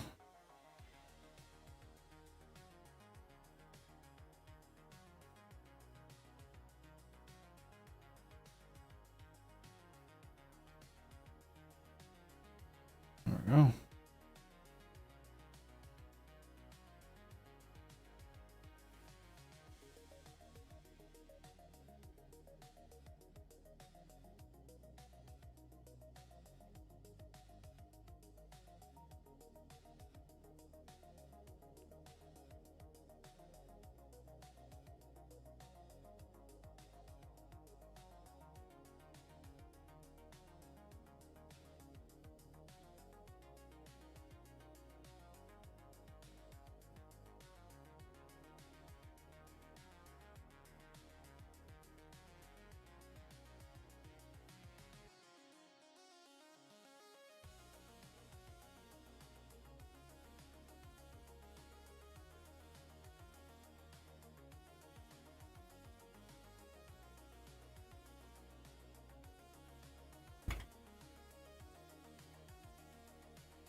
Oops.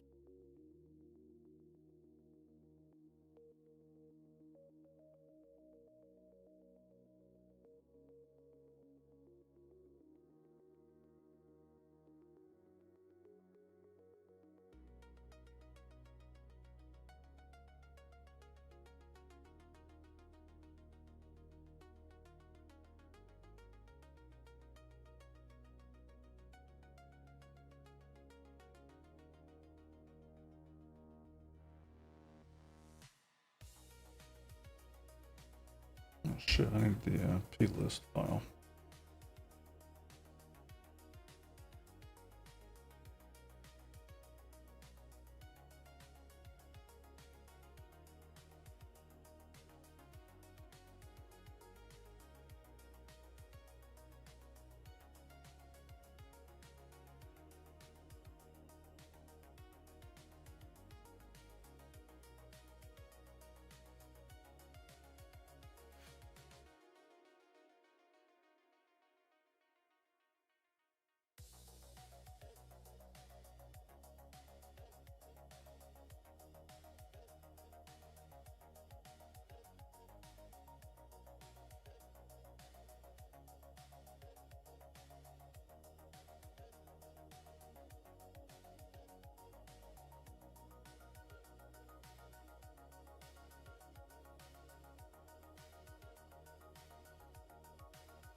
What the hell is this thing?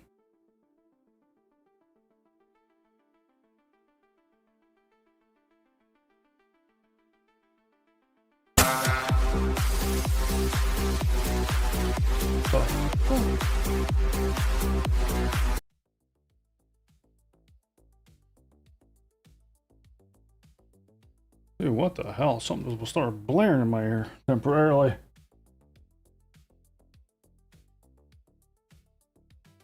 I'm just gonna friggin' uninstall this thing. Uninstall.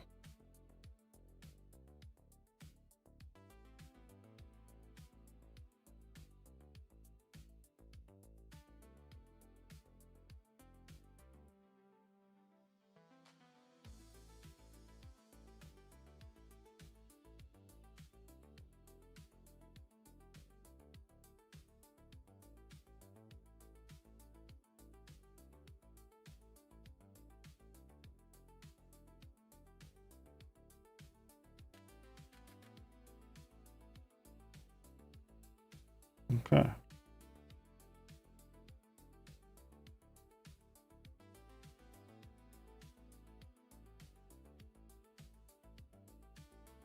Cool. Go on. No more open claw. Sorry to see you go, buddy.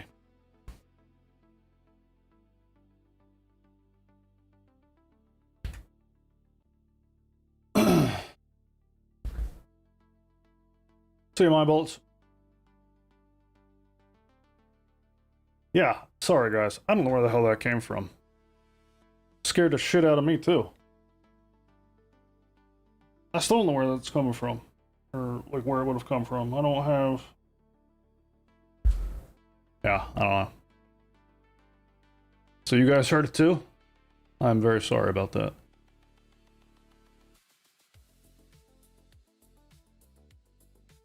It was me? I don't know.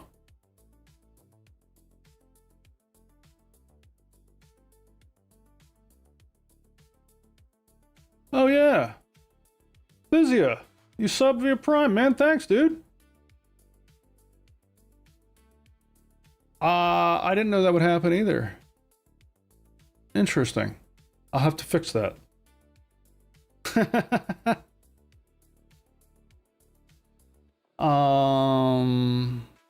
Why did that happen? I'll have to figure that out.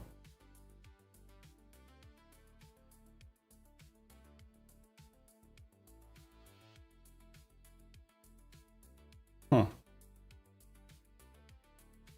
Well, hey, I appreciate it. I just got to figure out why that happened. I have,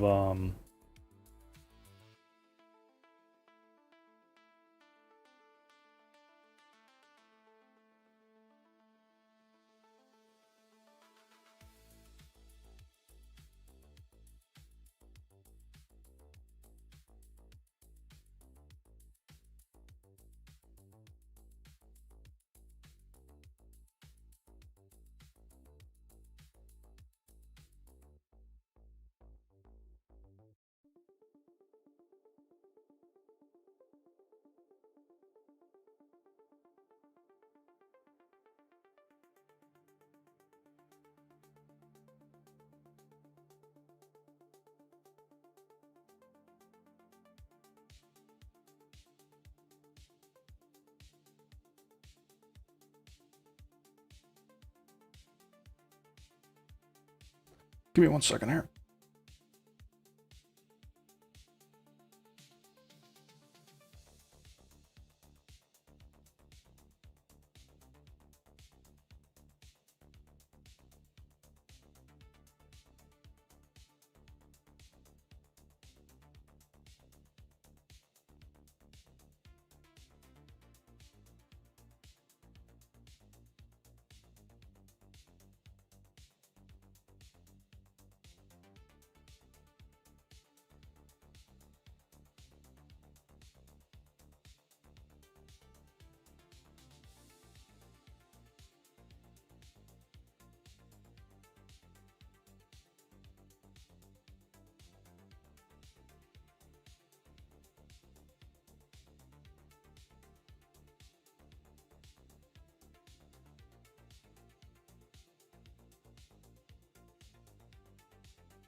Yeah. Sorry. Yeah, you showed up just in time. About to talk about the SC for a little bit. First thing I wanted to look at was a short that I just posted. This thing got kind of poorly responded to. Let's take a look at it. I said, I fully expect Star Citizen to make WoW 2004 look like a minor event in gaming, and I stand by that statement. And I have taken so much heat and criticism for that statement, but you will not convince me any different. And it's not because I'm fanboying this project, it's because of this. This ambition and execution, and the fact that there's just nothing else for the foreseeable future, or anywhere near the horizon that has anywhere close to what they're going after here. Just wait until you get all those MMO players and all those Call of Duty players and all the other types of players into one space and see what happens. I said I fully expect. So this was in response to Chris talking in Australia at the that event they did where he mentioned that it's going to be like Ready Player One, and he was talking about briefly his desire to take the Star Citizen experience to the next level, right? VR, huge immersive world, all this stuff. And I have been saying this for a while, and obviously I repeated. Whoops. I said, whoops. How do I get to the freaking comments? Here we go. The comments were predictable. A lot of people didn't like the take. Let's see if I can. There we go.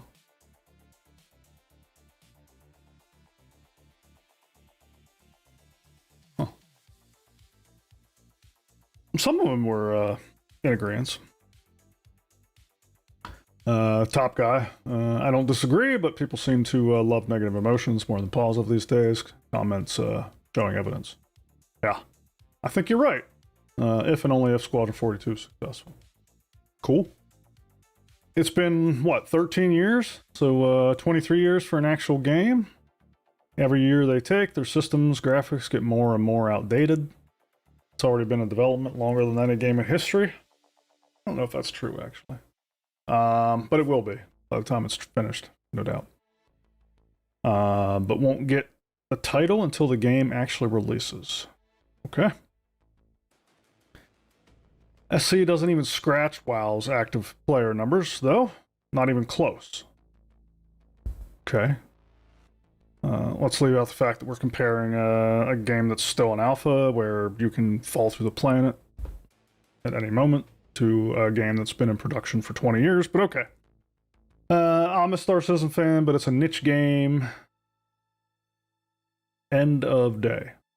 It's too burdensome and complicated for broad appeal. Hope it stays mostly niche because they'll dumb it down too much otherwise. It's already tracking too easy. These kind of things, I'm just like, really? Like,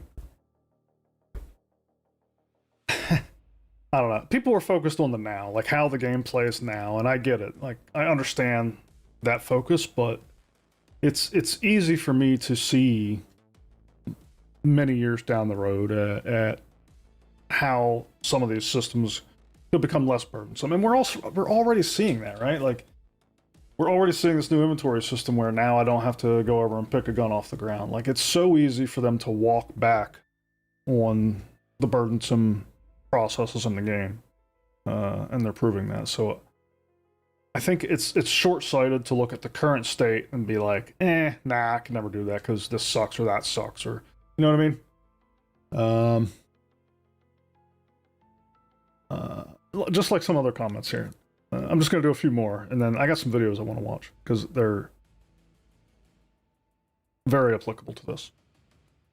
In 1,000 years, oh my god, my great-great-great-great-great-great-grandpa was right.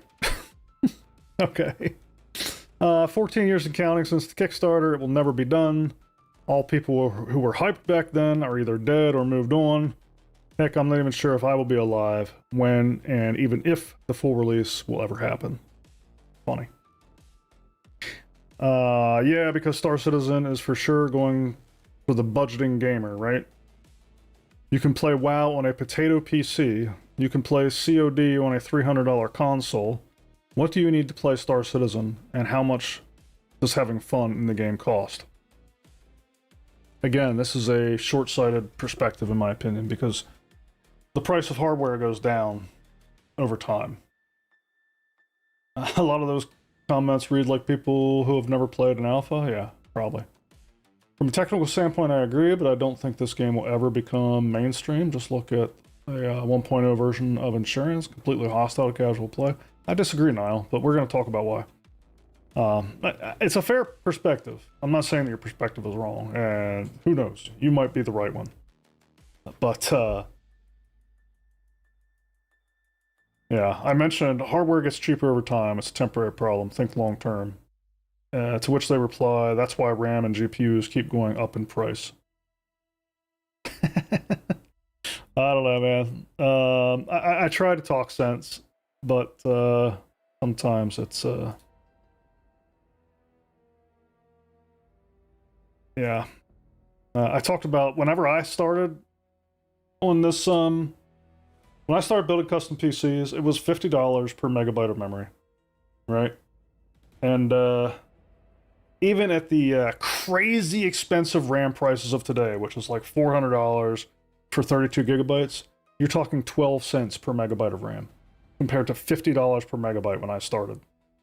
So I don't know how anybody can think over the long term hardware prices do not crater like they do. So any concerns over hardware requirements on this game, again, are very short-lived. Doubt it, brother, but at least Copium is cheap in the Star Citizen universe. That's funny. Delusional.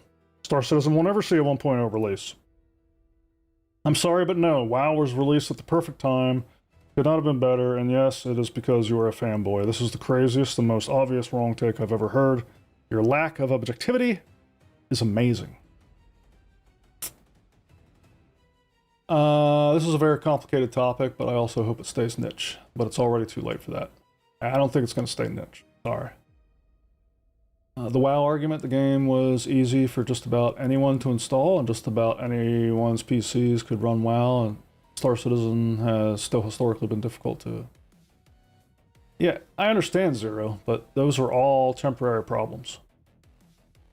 Like, anybody making that argument, like, that's not a permanent problem. Like, over time, hardware gets cheaper. Over time, the installation process will get easier. We've already seen in this last monthly report, like, the installation process is still a thing that they are working on improving, right? They're working on improving how updates are done and yada yada. Keep in mind that, like, WoW also improved over the years on all of the topics that you're talking about. I actually agree with Niall. Star Citizen is very hostile to casual play, and that always amounts to niche games, which isn't a bad thing per se, but you just never expect niche to be full, huge number mainstream. It's hostile to players now, but again, you're focused on now. Think about what it could be. Most YouTube comments read like that, just gain intelligence 10 minutes. That's funny, Niall. I've noticed a couple of trends with people who are negative about SE. One of them are Karina, who are telling engineers how to build a car and asking why this, why that in the middle of the process. Also adding, community itself very actively tells the majority of casual players in the demographic SC is not for you. Go play another game. Catalyst, that's true for every game now. What game does not have an elite cast of players who tells everybody else to get good? You can find that in Call of Duty. I'm sure you can find that in freaking Fortnite. Back then, a megabyte got me pretty far, though. Well, 32 gig gets pretty far now. Anyway. Whenever I see comments like this, here's what comes to mind for me. If you've watched my channel for any length of time, you've probably seen this video once or twice already. I think it's worth another look. You know, Bill, there's something that I really love about the Windows 95. It's really cool, and it comes up right here. And okay, now what? It's okay. Now look there, the flying toasters. Look, see, they're toasters and they're flying. And then here comes the Brandon. Look at it gobbling up. Let me show you something. Yeah, okay. Here. What? Okay. Huh?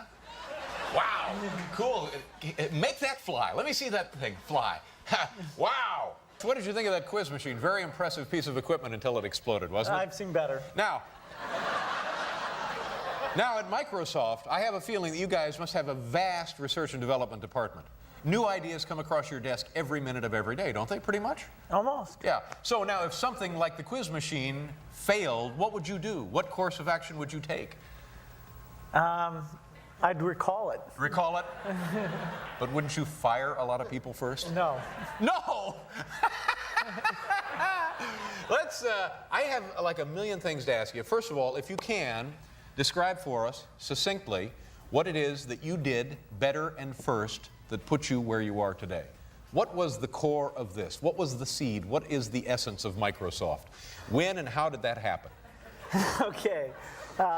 I think there's a lot of elements that go into it. A vision of what software What was could the vision? do. What was your vision? Well, a computer on every desk and in every home. Right. I don't have one on my home or in my We're desk. working on or that. Vice versa. But there was more to it than just that vision. You must have known, how early did you realize you knew something that could be exploited and to this extreme? Well, there were a small group of people who saw what this chip could do as it became more powerful. And we sort of felt like a special group because we were all working on it. And we thought someday these big computer companies are going to have a huge problem, and this thing is going to reach out to the entire world. But every year we just kept hiring more people working on it. It's been 20 years since we started it, and we're not really to the full realization of that vision even today. Yeah. But this came to you more or less when you were in high We're school. coming to the good You part were here in a so moment. far ahead of people in your high school class with knowledge of computers that the school hired you, didn't they? That's right. I did the school scheduling. It was a very nice position to be in. And how did you make that work to your advantage? Well, we had 80% boys and 20% girls. Right. But in my classes, they were all girls. Just you, because you worked the schedule into the. There you go. Why? It's not a why game yet. don't You're right, I have a Lysergic. computer? We need to find an application for you. Part of your problem is you have too many assistants. Uh-huh. They're,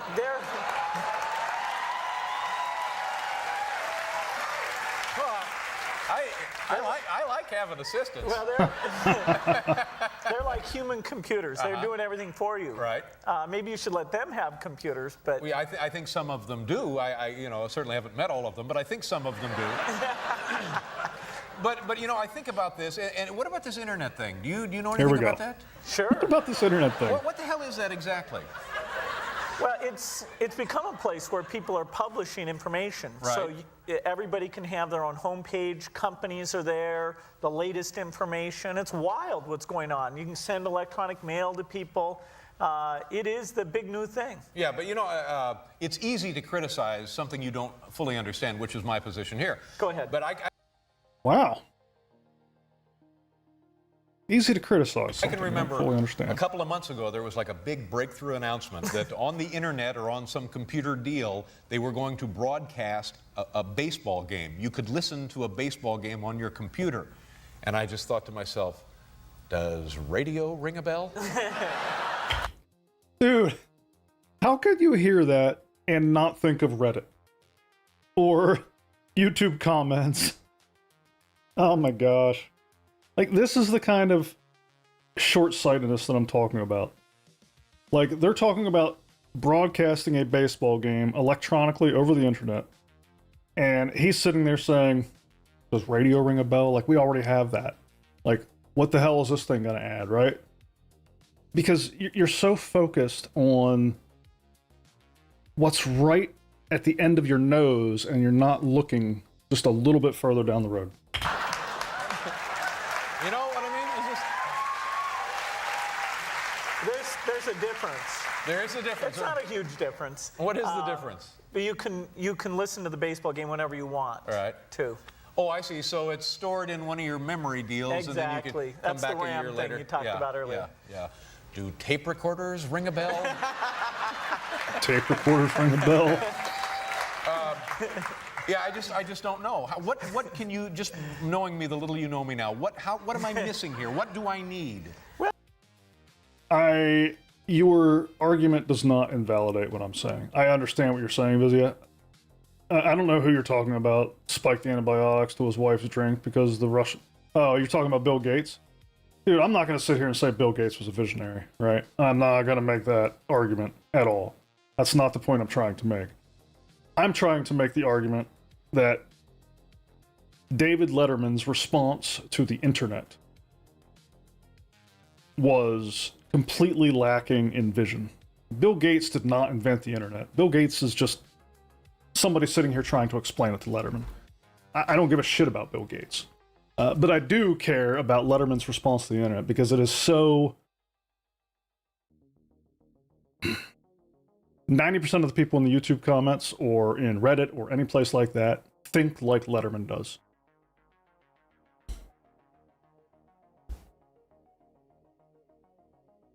Even if Star Citizen can get to a point of being performant on most all people's PCs, like WoW was, I'm kind of skeptical it will have as wide of adoption. This is in part because of the complexity of SC. Yeah, but Zero, you're looking at all of SC, right? All of SC is going to be complex. But what you're not thinking about in that scenario that you're describing is that somebody could join this verse, this metaverse, right? That's what they're building here. And they could focus on this much of it. And they could have a really good time with that much of it. You don't need to absorb the entire complexity. I bet the first caveman that carved the first wheel got told he was a stupid moron for thinking a wheel would do anything useful. Exactly, Project Gnome. Thank you. Fucking wonderful analogy. 2 years of tech injections and 2 years of polishing. End of 2029 when we're write it down. Aether-Drift exactly, Grollo. SIG have been building it right in front of everyone's faces and they still can't see it. 100% Aether Vision. That's the argument I'm making. 2/3 of the internet is brain dead. Yeah. Here we If you go. want to learn about the latest cigars or It continues. auto racing Right. statistic, And like, just think of this as a Reddit thread, right? Bill, who is probably a moron, I don't give a shit about Bill, but he's explaining the internet, which he did not build. A bunch of other really smart people did. And Letterman just shoots one thing down after another. Well, no, that's not going to be a big deal because of this, or that's not going to be a big deal because of this. It is a freaking Reddit thread. Well, you know, I've got that covered. I subscribe to 2 British magazines Yep, there we go. devoted entirely to motorsports, and I call the Quaker State Speedline about 2 times a half hour. So now, would the computer give me more than I'm getting that way? oh, you can find other people who have the same unusual interests you do. And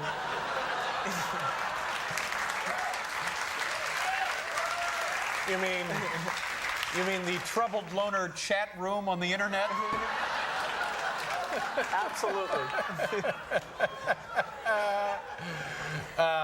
Thanks for the I follow, think one human. day I'll get one of these deals, but I've played with them, and then you're typing in, and then you get that thing, that little arrow. Is that the arrow you You move? bet, And you then it's bet. just, it's like, oh, I get it. It's an eye test. What are we? Tell me about your house. Are you in your new house yet? No, I'm still building that. I'm hoping to move in by the end of '96. Is it just like the coolest house of all time? For me, it's the coolest house of all time. What are the things that you've designed for the house that really you're very excited about? Well, I've got a trampoline room that I can go and use. A trampoline room. That's right. This is like an actual trampoline or like a computer trampoline? Non-virtual. This is This is the real deal. sure. And you have artwork that can be changed? Right, I have very high quality screens throughout the house, and so I can call up. I can take a topic like scientists or Russia or Renaissance paintings, and so different ones of images related to that topic will come up, and wherever I go, you get those high quality displays. Man, how many square feet is this? Well, it's Hey, I'm fairly human. big. Glad you made it, man. What are we talking about? Oh, more than 50,000 square feet. 50,000 square feet? This theater is not that big, Bill. It's got different parts. It's got a place where I can entertain. Oh, well, that's good. You don't want to cheat yourself on that. Okay. Is there something now beyond what we understand about computers that, like 20 years ago, we didn't fully understand computers? Is there now another level of something? This is funny. Maybe we haven't even This thought part's of it. good. Maybe it's not even possible. Maybe, Keep in mind, this was recorded, what, like 30 years ago? a whole different mechanism, a whole different software and hardware? Or is this going to be it now through the end of time? Mostly what we're working on now is the computer being a tool to help us learn or find other people with the same interests. Eventually, we may figure out how to make the computer think, but that turns out to be a very tough problem. In fact, there's been almost no progress made on it. So nobody knows when that'll happen. Some people think it'll never happen. Yeah, we don't want them to think, do we? Not really, I wouldn't think. It's a scary thought. Yeah. It's too bad there's no money in this, too, isn't there? It's a shame. The book is called The Road Ahead. And Bill, thank you very much. I can't thank you for your... Too bad there's no money in this. Yeah, 30 years ago, they're working on making computers think. That's, yeah, exactly. That's vision. And I'm not saying Bill is the one with the vision, because it's teams and teams of people under him that had this vision. But yeah, I've watched this clip. I couldn't even tell you how many times. Anytime I get defeated by the bullshit that happens on places like Reddit, I got to come out here and just remind myself that some people just can't see that far down the road. Yeah, Niall, I think it doesn't have to be as deep as Farming Simulator. I think that somebody may eventually be going into Star Citizen and enjoying a farming experience, and it's going to matter and mean more to them because it connects to other people, right? If I go into Farming Simulator and I'm playing, like, okay, well, that means something to me locally.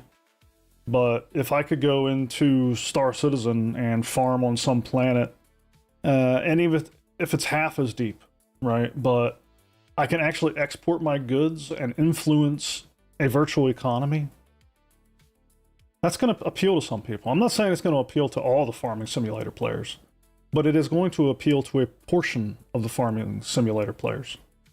And the same thing is true of Call of Duty, right? Or whatever other FPS shooters you have. Star Citizen may never completely equal the FPS experience of Call of Duty, but the fact that you are fighting in a war that influences a galactic economy or a galactic political scape or anything along those lines is going to make it appeal to a significant percentage of the people that would have otherwise played Call of Duty.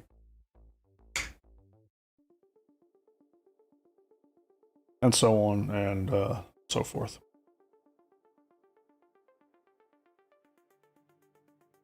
And farming is just one example. They've already said they're going to have fishing. We know they're going to have decoration. How many people log into Final Fantasy to decorate houses? Right? Like, you got to be thinking of the microcosms that people get attached to. Hell, I know people that are playing retail WoW now, just for the new house decorating systems in that game. I know a lot of people couldn't care less, but a lot of people will. That's the point. And if you have a single game that is pulling the people that do care from this genre and this genre over here and that genre over here, because you have built the first true metaverse that can appeal cross-genre, unlike any game before it. Now you got something. Now you got something new, and that quote-unquote new is what I want to talk about. I want to spend some time watching a WoW video from a content creator over there I enjoy. He called up an ex-Blizzard employee, and they have a really interesting conversation. SC would be a lot like an extraction shooter, which I guess is now the big thing for FPS. Yeah, there you go, Connor. Extraction shooter, that's another type of FPS that it's going to draw people from. For Star Citizen to approach WoW comparison, any barriers of entry will likely need to be reduced. Well, that's the thing. Like, those barriers to entry, like, you're not looking at the final form of the game right now. What would prevent them from selling you an account with no ship, and it starts you out on a planet and it says, hey, go farm some crops, go fishing, go get to know the locals. Like, that's entirely possible. They're talking about a Starchitect tool that is going to populate thousands and thousands of POIs per planet. That is going to make a single planet potentially have enough content for one player to spend their entire gaming career on, right? If you think about it. I'm not saying they're going to get there overnight. I think the first iteration of Starchitect is going to be a whole bunch of copy and paste and repeated missions and all this other stuff, but 20 years from now? Like, think about how far the internet evolved in 20 years. Think about how far Star Citizen 1.0 could evolve in 20 years. I'm not saying this is going to be an overnight thing. I think this is a very long-term project. But I think in the end, they are building Ready Player One. Significant doesn't mean majority, no. It doesn't have to mean the majority.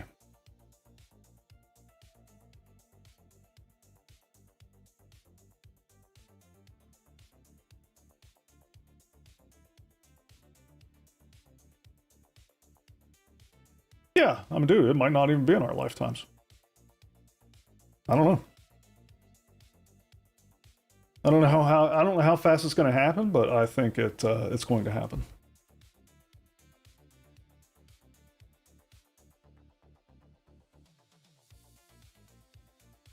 I don't know if you ever watched this guy. If you're not into World of Warcraft, you probably haven't. This is Esfand.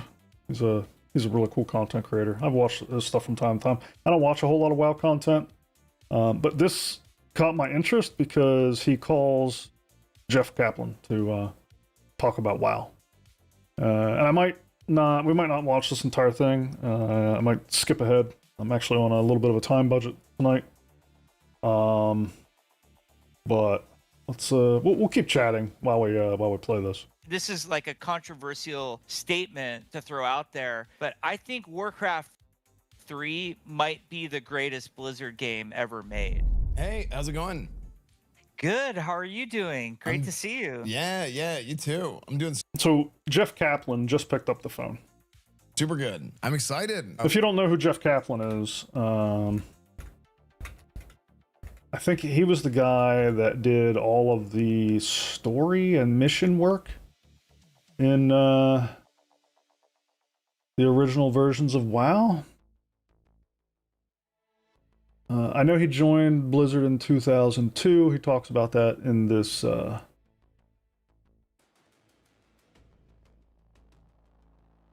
Yeah, he joined the WoW team as one of the first 2 quest designers, along with Pat Nagel, and worked closely on with the game's creative director, Chris Metzen. Kaplan's work focused on player versus environment elements of WoW, including quest design, overall aesthetics for various dungeons and raids. He described his position as a medium between Metzen's creative elements and the programmers and artists and level design team. So, for those in the chat who are saying nothing will compete with WoW ever, nothing will ever look like WoW did in 2004, nothing could ever possibly come like this guy is one of the guys that built that, right? So this guy knows a thing or two. He knows probably a shit ton more than we do about this topic. So let's see what he has to say. I was talking about yesterday. I was like, man, if we can get Jeff to come on stream and talk about the game and just everything in general. For me, like I have such a big like OG classic WoW community.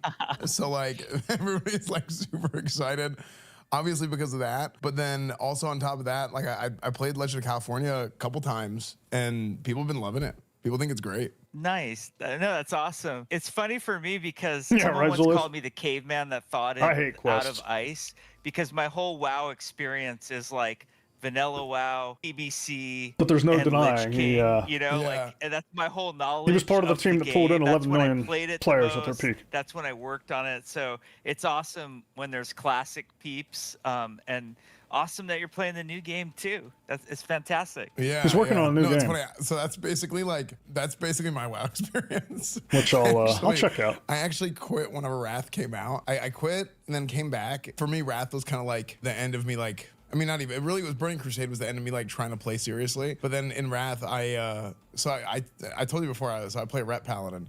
So they changed Ret. Let's actually skip over some Or of this. you guys. Yeah. They wasn't me.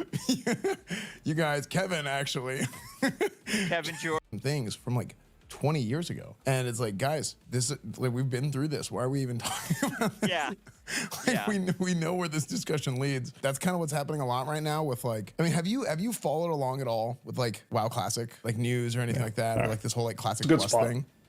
No, so here was my experience. I played, obviously worked and played on WoW, like vanilla TBC, Wrath of the Lich King.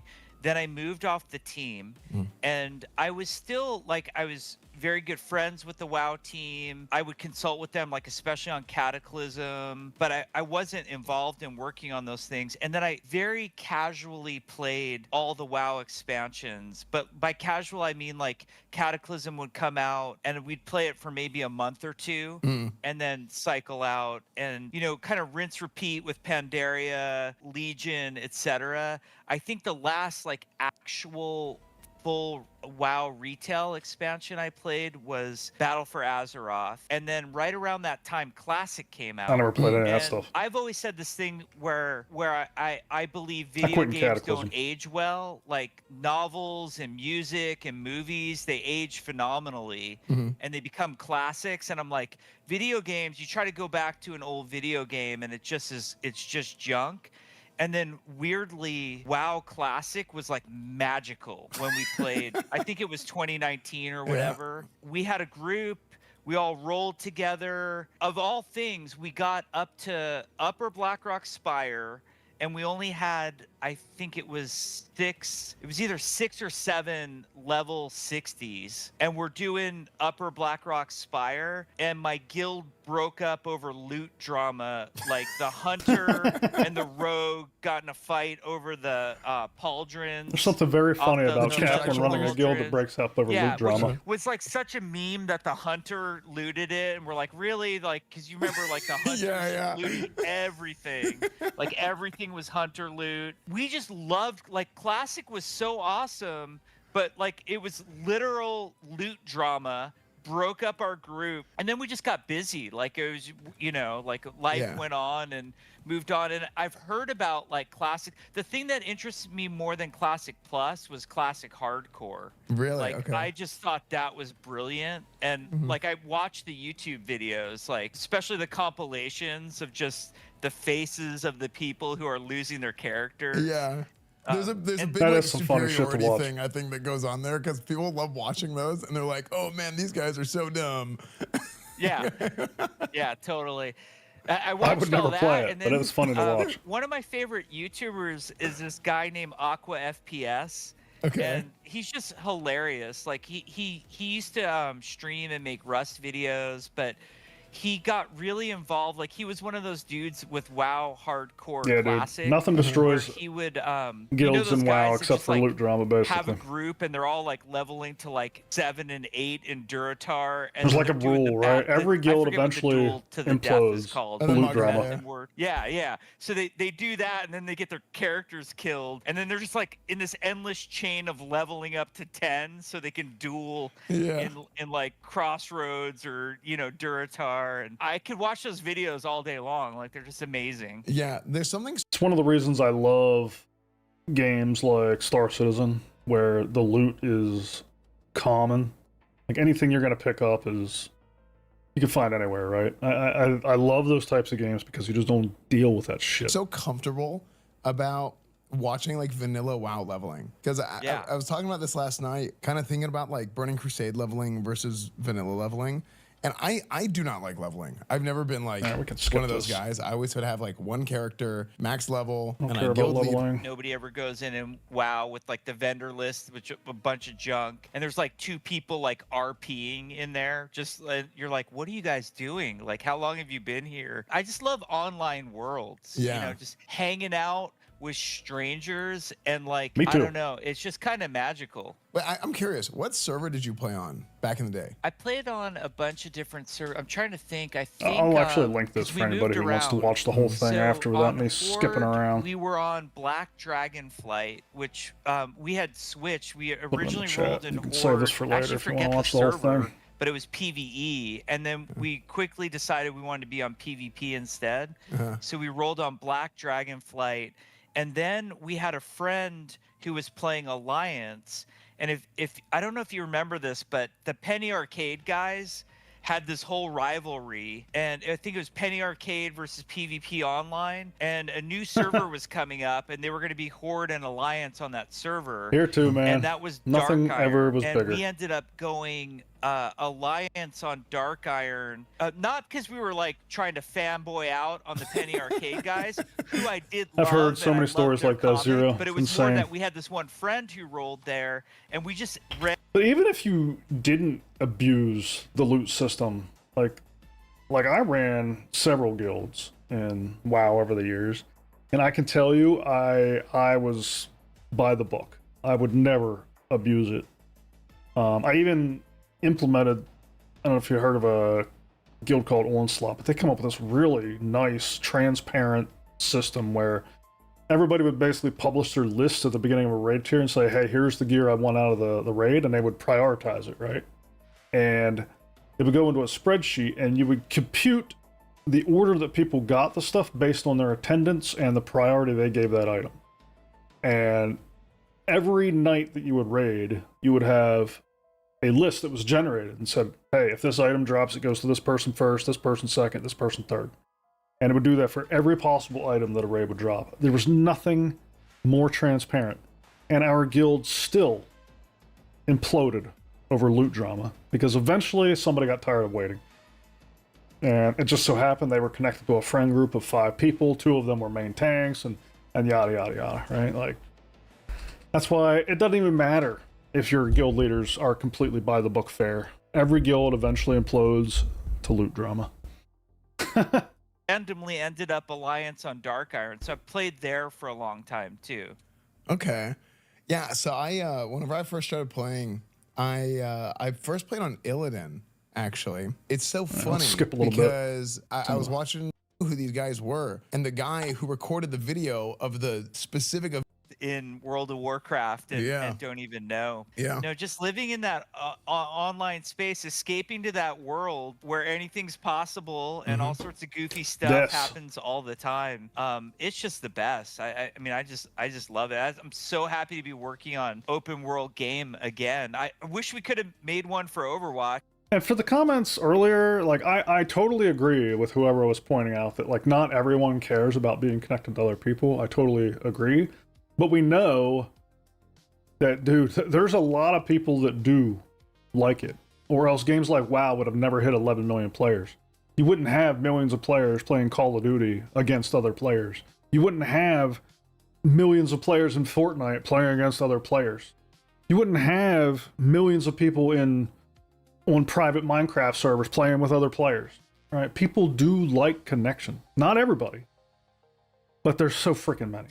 That would have been great. too. Yeah. These worlds are what it's all about. It's that multiplayer thing. So I was playing a little bit, actually. Speaking of the new game, speaking of Legend of California, how did you go from? Because you've kind of done everything now. I feel like it's like All right, now you- we're getting into obviously more of WoW was the the big technical thing for a talk. while, and then you guys worked on Titan for a little bit. Then Titan eventually became Overwatch. Essentially, we didn't really become Overwatch, but you know, whenever that Legend of California is the name of the game that Jeff Kaplan is working on now. It sounds like it's going to be like a survival sandbox kind of game, which is right up my alley, which is why I'm definitely going to check it out. Sounds like they're going to do like 100-person servers, so something along the lines of like Dune, Conan, Ark, those types of games. So, who knows? If it's good, we'll put up a dedicated server for it. If anybody else wants to check it out. stuff from Titan got transitioned into Overwatch. You did that. And how did you kind of get to Legend of California? Like, how did this type of game become a thing from going from WoW to Overwatch to this? It's really interesting. Like when I was working on WoW, I ultimately, you know, compared to some of the true heroes of the WoW team or Team 2, I didn't work on WoW for as long as many of them. I worked on it for 6.5 years, which I just loved. It was a magical time in my life. I was playing and working on Catalyst, WoW that yeah, whole time. exactly. And I remember when I hit that wall of like, I need to do something else as a developer creatively, which is kind of nuts when historically looking back to like leave World of Warcraft is, you know, how do you do that? But I remember thinking to myself, I'm never working on an MMO again. I need a break from working on MMOs. It's like, it's very intense, right? And then what's funny is you fast forward, and when I left the Overwatch team, I was like, I'm never working on a competitive PvP game ever again. Like, I need a break from that. And I think really, instead of the hyperbolic sort of statement, it's more like, I just kind of need a break from this type of game for a while. You know, obviously when I was working on Overwatch, I played a ton of Overwatch, but around that time period, Rust came out, and I sort of fell in love with the open world again. And I was thinking about it differently because when we were transitioning from WoW to Titan, we thought the big idea was like, Titan was supposed to have everybody playing on the same world, which is, you know, technically very difficult to pull off. From a design standpoint, really hard to pull off. And the whole idea was like, oh, wouldn't it be cool if like everybody in World of Warcraft was playing in one version of Azeroth? And that was one of the big ideas behind Titan. But what I started to really think about as I was playing Rust, which, you know, Rust server sizes were about 200, 250 concurrency cap. I was actually starting to think back to my early EverQuest days and the early, honestly, the early WoW days before they had server sharding and coalescing and all of those, you know, technologies they added. I actually started thinking, I think the multiplayer experience is stronger with smaller servers, not larger servers. And because in that world, you get to know, you recognize all the names, and you're like, oh, there's that Esfand guy. He's the guy who like helped me. I agree with that, except for the fact that attrition hits so much harder.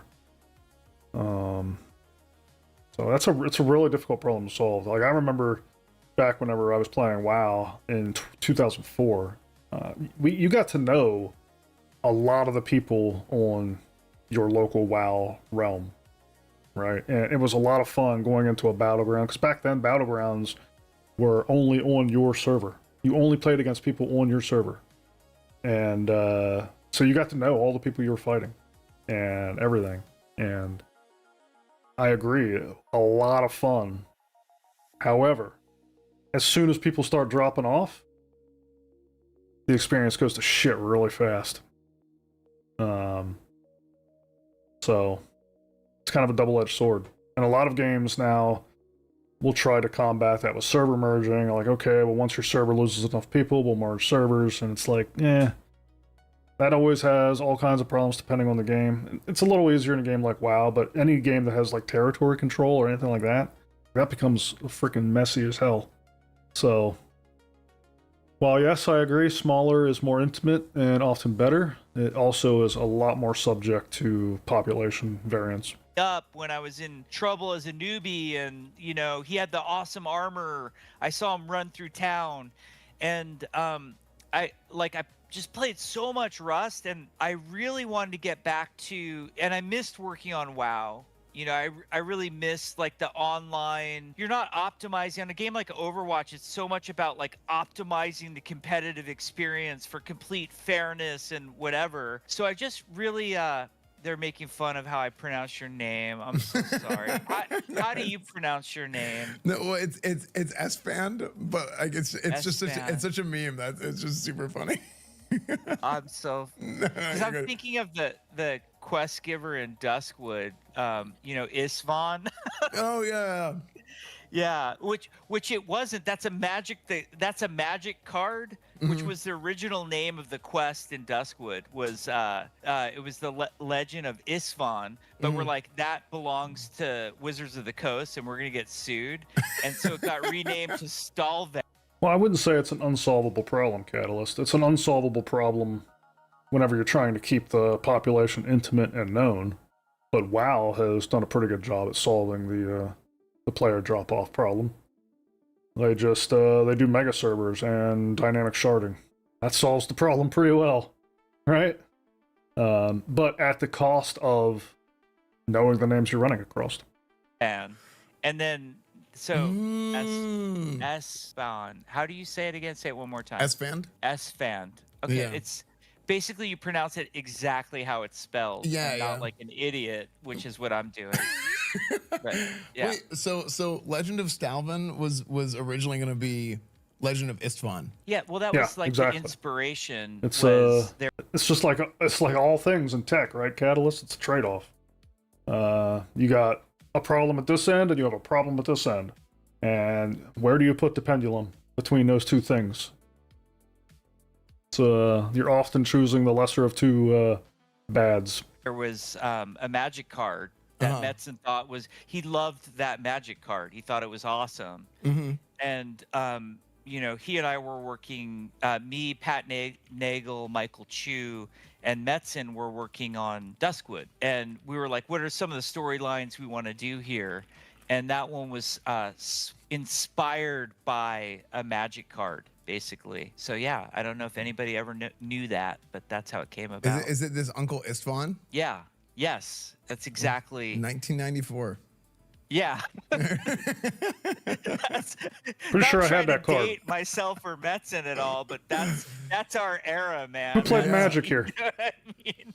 This That is guy. cool. That you know what's funny? That's like one of my favorite quest chains in all of WoW, and Duskwood's my favorite leveling zone in vanilla. It's so good. It's really cool. That was the first time, because originally Pat, he took on Elwyn. He did Elwyn, and I did Westfall. And I also worked with like this amazing level designer named Matt Sanders on Westfall. And like, so that was very special to me. But then we decided like we were going to divvy up Duskwood. And Michael Chu had just joined the team as the third quest designer. So we split it up 3 ways. So like Pat did Stitches. Really? And- Okay. Yeah, like, which to me, Stitches was like the defining thing. I thought Stitches was just what it was all about. It was so cool. Yeah. I loved working on that. I named like most of the NPCs in Darkshire. There's these guys that are named after the band members in REM. There's Barry Buck and Mills Stipe, and if you look up the band member names of REM, it's Barry Buck, Mills, and Stipe. And Nice. So you know what's funny is I had like man, I don't remember how old I was. I must have been like 13 or 14 years old. There used to be this website called GameFAQs.com. yeah. Yep. So I downloaded from GameFAQs the WoW Easter egg like text document, and I remember having this massive word pad of a bunch of these things. Like that's how I learned about like the chicken cluck quest in Westfall, and like there's all these references, and it's crazy. Like WoW is such a big world, and it's insane. Like what wasn't it like 3 years? Didn't it take like 3 years to make WoW? Essentially, like the first like 1.1 patch. It took longer than that. So I joined it was May of 2002, and I believe I was the 40th member of the team. Yeah. So it had been in production for some time before that. I could reach out to Eric Dodds. He would know, or I know you're in touch with Kevin Jordan. Yeah. As to the exact date that it started. So originally there was a game called Nomad. I don't even know what that game was. Like nobody talked about it there. You just knew that the game came from Nomad. And then there was a big shakeup on the Warcraft 3 team, which was like big drama I didn't know internally at this. Watch. Blizzard. Listen to this. Where War 3, like Maybe in you its all did. development, had a lot of issues. And a bunch of the leaders of the War 3 team left. When he says War 3, he's talking Warcraft 3, the RTS. And they actually went on to found ArenaNet, which are the guys who made like Guild Wars and stuff. I had no idea. Did anybody else know that the ArenaNet folks came from Blizzard? Small world. But it just goes to show you, like Blizzard was such a crack gaming squad back then. Like so many good gaming company offshoots came from that original team. Obviously, it's nothing like that today, but back then, man, they were so dominant. Oh, that's crazy. I did not know that. Yes. What is his name? Mike O'Brien. I didn't know him. He left before my time. And to this day, like the way you compress files on Blizzard games is called a Mopac, which is named after him. And then he left and went and founded ArenaNet and Guild Wars. So there's all this Is like Atlas drama and that strife sailing game? that led into, and it was played it Alan once. Adham, who he was playing a lot of Dark Age of Camelot. He was good Nice. friends with Rob Pardo, who was playing tons of EverQuest. And Alan sort of saw the vision and the magic of EverQuest. And from my understanding is he's the one that pivoted the Nomad team Wait, what? onto making, instead we're going to make World of Warcraft like during that whole time period. So That must not I be don't the know Atlas the I exact played. dates that all of that rolled out under, because I kind of joined midstream. I was May of 2002. The game sort of barely existed when I joined. For example, if a designer placed an NPC in the world, like we would spawn like Farmer Saldine in Westfall, you had to wait for a whole build or else the server would crash because there was a new NPC and the game just like didn't know how to deal with it. I don't know if you're paying attention to this, but like he's talking about the state of WoW whenever he joined the project in 2002, and how something as simple as putting an NPC in the world required a whole new build of the game, or the game would crash. Right? Now imagine if WoW was being developed in the open, and players like you and me were in there experiencing this crap. I mean, we would be raging. Not I know. But so many people would be raging on Blizzard. Like, what the hell? You can't even put an NPC in the world without your whole system falling down? Like, what kind of shit are you guys smoking? Like, you guys are the worst developers in the world. Like, what the fuck? You know what I mean? Like, that's what would be coming out of the internet today if they were in an alpha version of WoW. And keep in mind, that was 2002. That was only 2 years before it shipped. And that's the sorry state that the game was in. So like it was really early on. They had sort of like the barely some tech to make a quest. There was kind of some creatures, but Pat Nagel and I started at the same time, and we were really like that first content. Like we were going to put content to the game, because before that it was all Eric Dodds and Kevin Jordan kind of designing the systems and working with the engineers. And there were some really talented world builders also. Like almost all of Eastern Kingdoms, like my first day at Blizzard, you could run from Eastern Plaguelands all the way down to Stranglethorn, and it was all like roughed out, but it wasn't finished. So you had these little pockets where like it mostly just looked like this gray checkerboard, and then suddenly you come in, it's like beautiful, like it looked like Arathi Highlands, but almost like, you know, like a 20-meter radius only. And they're like, well, someday the rest of the zone will look like this.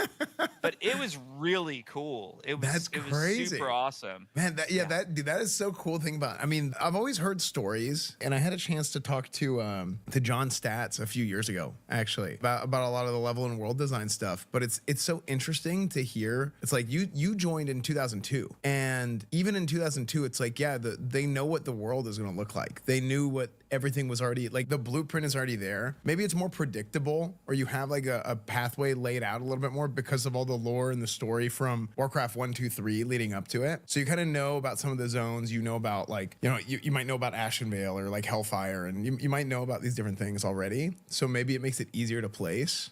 But like for it to be kind of, at least mostly, it sounds like it was like almost completely like mapped out. I just realized I'm like covering up 2, the 3 guy. years in advance. At least. It was. I mean, working with Metzen always Sorry had a about that. strong vision for what the world. He really had his head wrapped around Warcraft. do And this. then you add to that Warcraft 3 was in heavy development. And, you know, I've said this before. This is like a controversial statement to throw out there. But I think Sure. Warcraft 3 might be the greatest Blizzard game ever made. Like, it's the Okay. most perfect sort of statement of a Blizzard game that's ever out there. And the WoW team, which was Team 2 at the time, because Team 1 was the RTS team, the WoW team were the redheaded stepchildren of Blizzard. And we were looking in awe at Warcraft 3. It wasn't like, oh God, we have to work in this Warcraft universe. We were trying to capture every little detail that happened in War 3, like, you know, that super famous cinematic where Arthas kills his dad and the crown falls to the ground. Yes. And it does that crescent of blood on the floor in Lordaeron. Like, that is there in World of Warcraft. Yeah. Because we're like, we get to make a game almost like our big brothers on Team 1. The guys, our idols, you know. Metzen was like the creative director on both those things. And so he would come over, like he'd spend time helping out Warcraft 3, but he was also guiding us. So there was a lot of vision. And original WoW, like, you might have heard this before, and, you know, I've shown maps and other people have shown stuff like this on the internet. Original WoW was supposed to have Eastern Kingdoms, Kalimdor, Northrend, Outland, Emerald Dream, Dragon Isles. All of these were in the original plan, and then you just kind of start scoping back, you know, like pulling the ideas back as reality comes crashing down on you. Right. There was like Holy this shit. screenshot of like Imagine that. WoW had to descope. an old forum post that was like allegedly deleted. It was like, oh, the GM posted this on the old WoW forums and it got deleted. And I think it was like a fake screenshot or whatever. But it showed like it was like the WoW, like the leaked WoW expansion set list, and it was like pretty accurate to what was. Have you heard about this?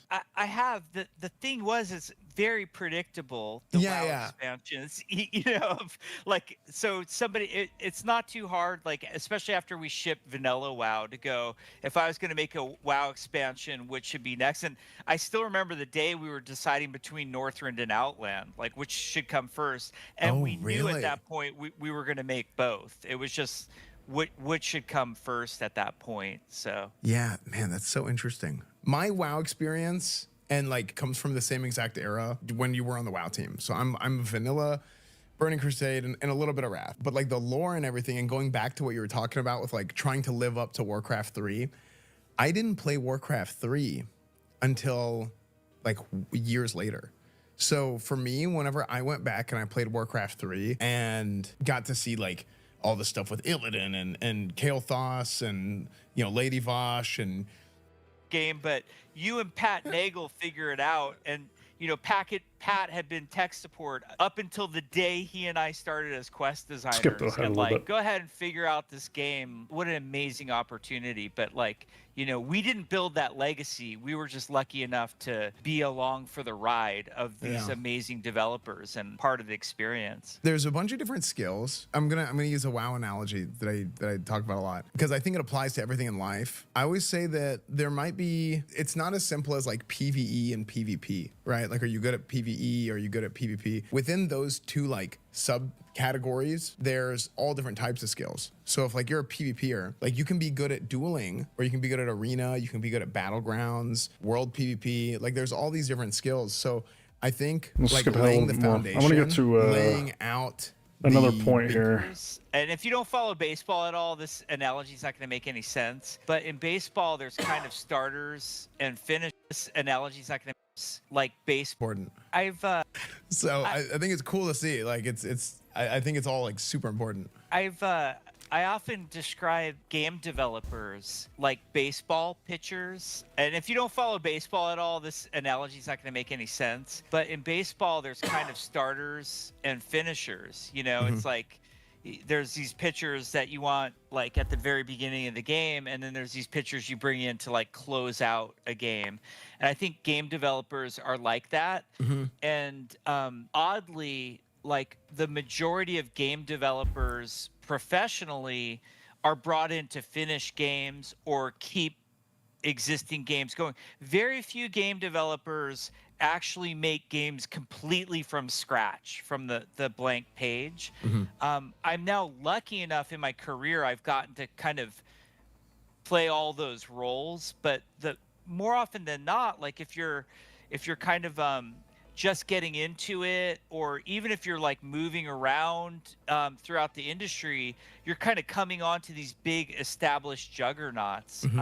And both starting and sort of closing out a game are different skill sets and different mentalities to be in. And take when I decided to leave World of Warcraft and go work on Titan, part of it for me was that there's never a shortage of challenges with WoW game design. Like the WoW game designers today in 2026, the job is just as hard and just as interesting as it was back in 2002, but your solution space is much more limited that you're allowed to operate in, because you have this existing community that is very Amen. vocal and passionate and Very. always gonna let you. Yeah. And when you shift onto a new game, like, you know, when we were working on Legend of California, we've been working on it for 4 years. You never have with as much no freedom as you public do whatsoever. So we the can beginning. make some pretty dramatic changes and not have to This is worry true about. that's true for all software, not just gaming, right? It's true for an application that you build. Like imagine if Discord or whatever other app you're used to using on a daily basis just went and uprooted its UI. Like everybody would be pissed, or Reddit, right? Now in the beginning, before they had 1 billion users, they had complete flexibility to do that. But yeah, it's a really important phase of the project. What's the community reaction going to be? I used to say this about WoW, and just to illustrate player psychology, that it's a psychology game designers call all change is bad. Doesn't matter what the change is. All and the change is example bad. I give is we could go into the mail in World of Warcraft and mail every single player on the server 100 gold. Just, hey, here's 100 gold. Hope it's a great day. Yeah. And the WoW forums would light up being pissed about it Yeah. for some reason. I don't even know what that reason is, but they're gonna be mad. Like, how dare you do that, you know? It's a lot of why So- not me's. That's what I Yeah. call them. They're why not Yeah. me's. Yeah. So, No.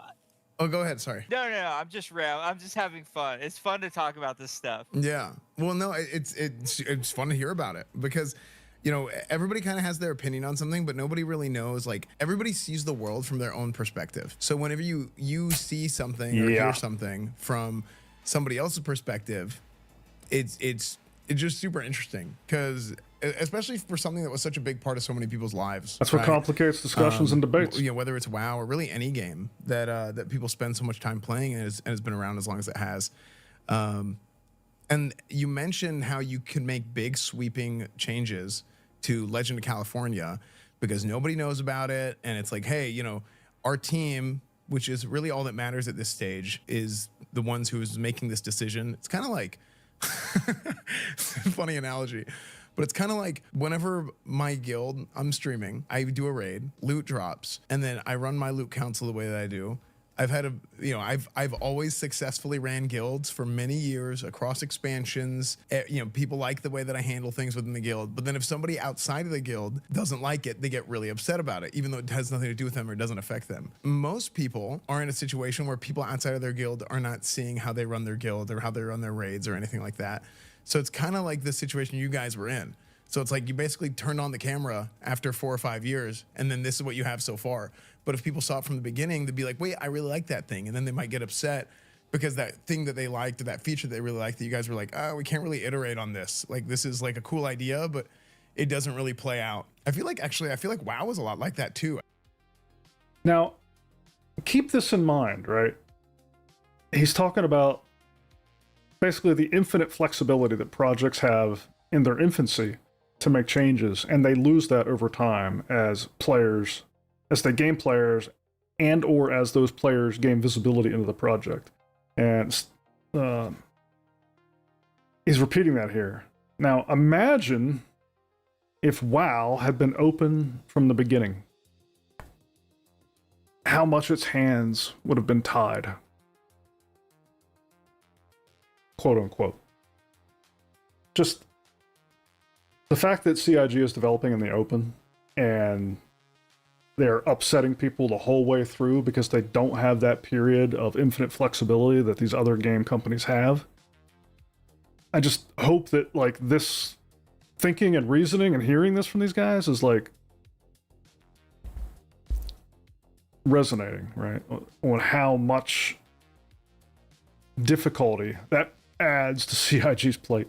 I feel like a lot of the early decisions were like role play based. I always say they were always like based out of RP. Like, for example, Torrens not being able to have mounts, but then if you ran in one direction for 3 seconds, which is the cast time of a mount, you would get mount speed. Like, that's a very fun RP idea. But then whenever it comes down to brass tacks, you're like, this doesn't really make sense for the game. Like, you can't do this and just run into a pack of mobs on accident because you held your W key down for 3.5 seconds instead. That was kind of like a long rant, but I totally understand what you're saying. It kind of relates to like what, I mean, even as streamers, like what we see. Go ahead.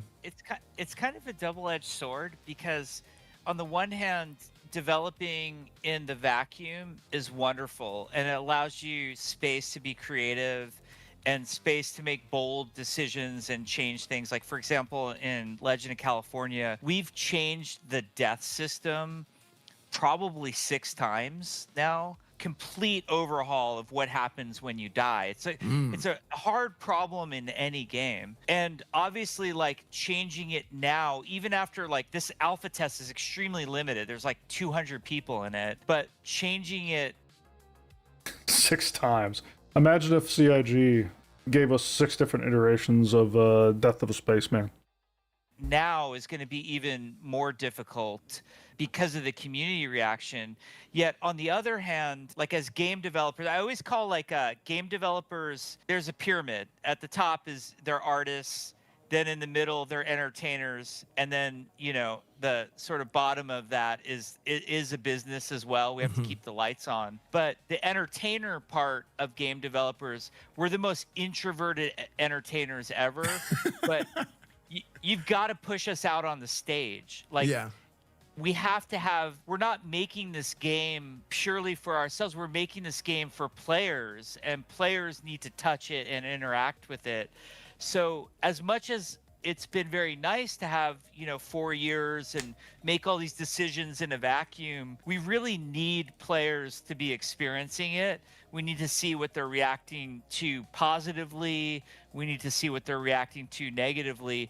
But with all that said, our decision space gets more and more limited based off of like the fact that players really wrestle with change. The other thing that like really great game developers have that it's hard for players to understand is a great game developer has to be able to represent different player types without actually playing the game that way. You have to know what the hardcore raider esports person's going to do. You have to know what the hardcore PvPer is going to do. You have to know what the casual role player is going to do. You have to know what the keyboard turner is going to do. Like, these are all like very, very different player types.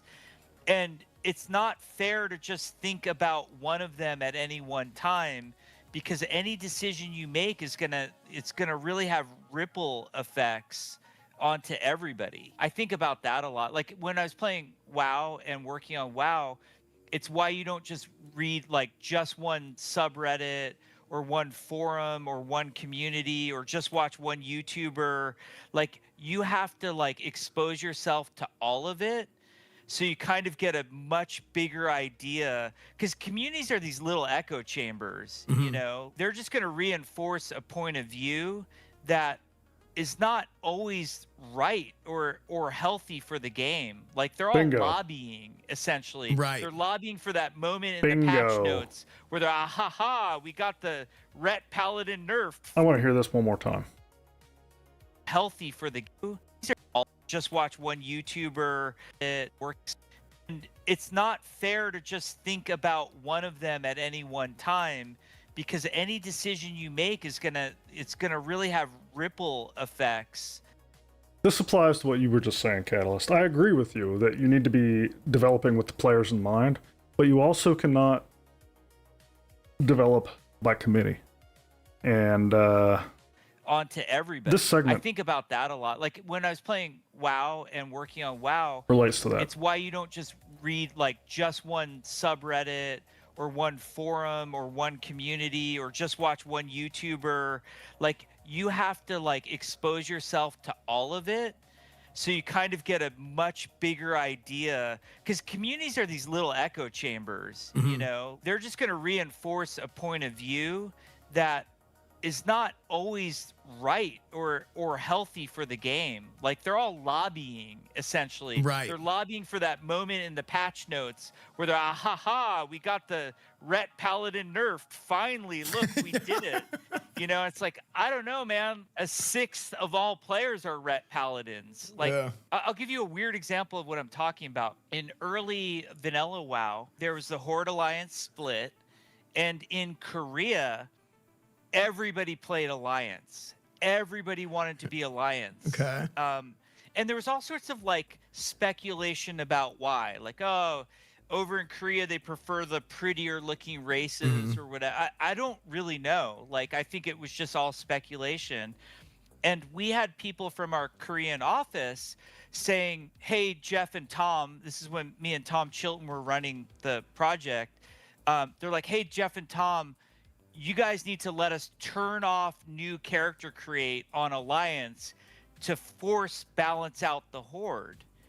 And my thought is, well, if all those players want to play Alliance and they paid money for the game, like, who the hell are we to turn it off for them? Like, that's like, I agree we have to solve the balance problem, but like, stopping players from doing the thing that they love doing doesn't, it's not my immediate instinct of places to go for solutions, you know? It's so funny that you say that, because like, I feel like that's something that to this day has been a struggle, and they've tried 100 different things, you know, whether it's like, I guess in retail, like they don't even worry about it, like Horde Night Slayer, which is my server tech, but They're just talking about server I think balance. it's crazy because things that are happening now from and this I end up having this kind of like thought every time I'm talking to any designer, any game dev, anybody, like, there are struggles in 2026 that everybody is having in developing a game that is kind of just like history repeats itself to the max. Like, it's just constantly like the same thing years and years and years, and it's almost like you're chasing a meta, and it's like just what the player base, what the audience prefers at that time. All right, this was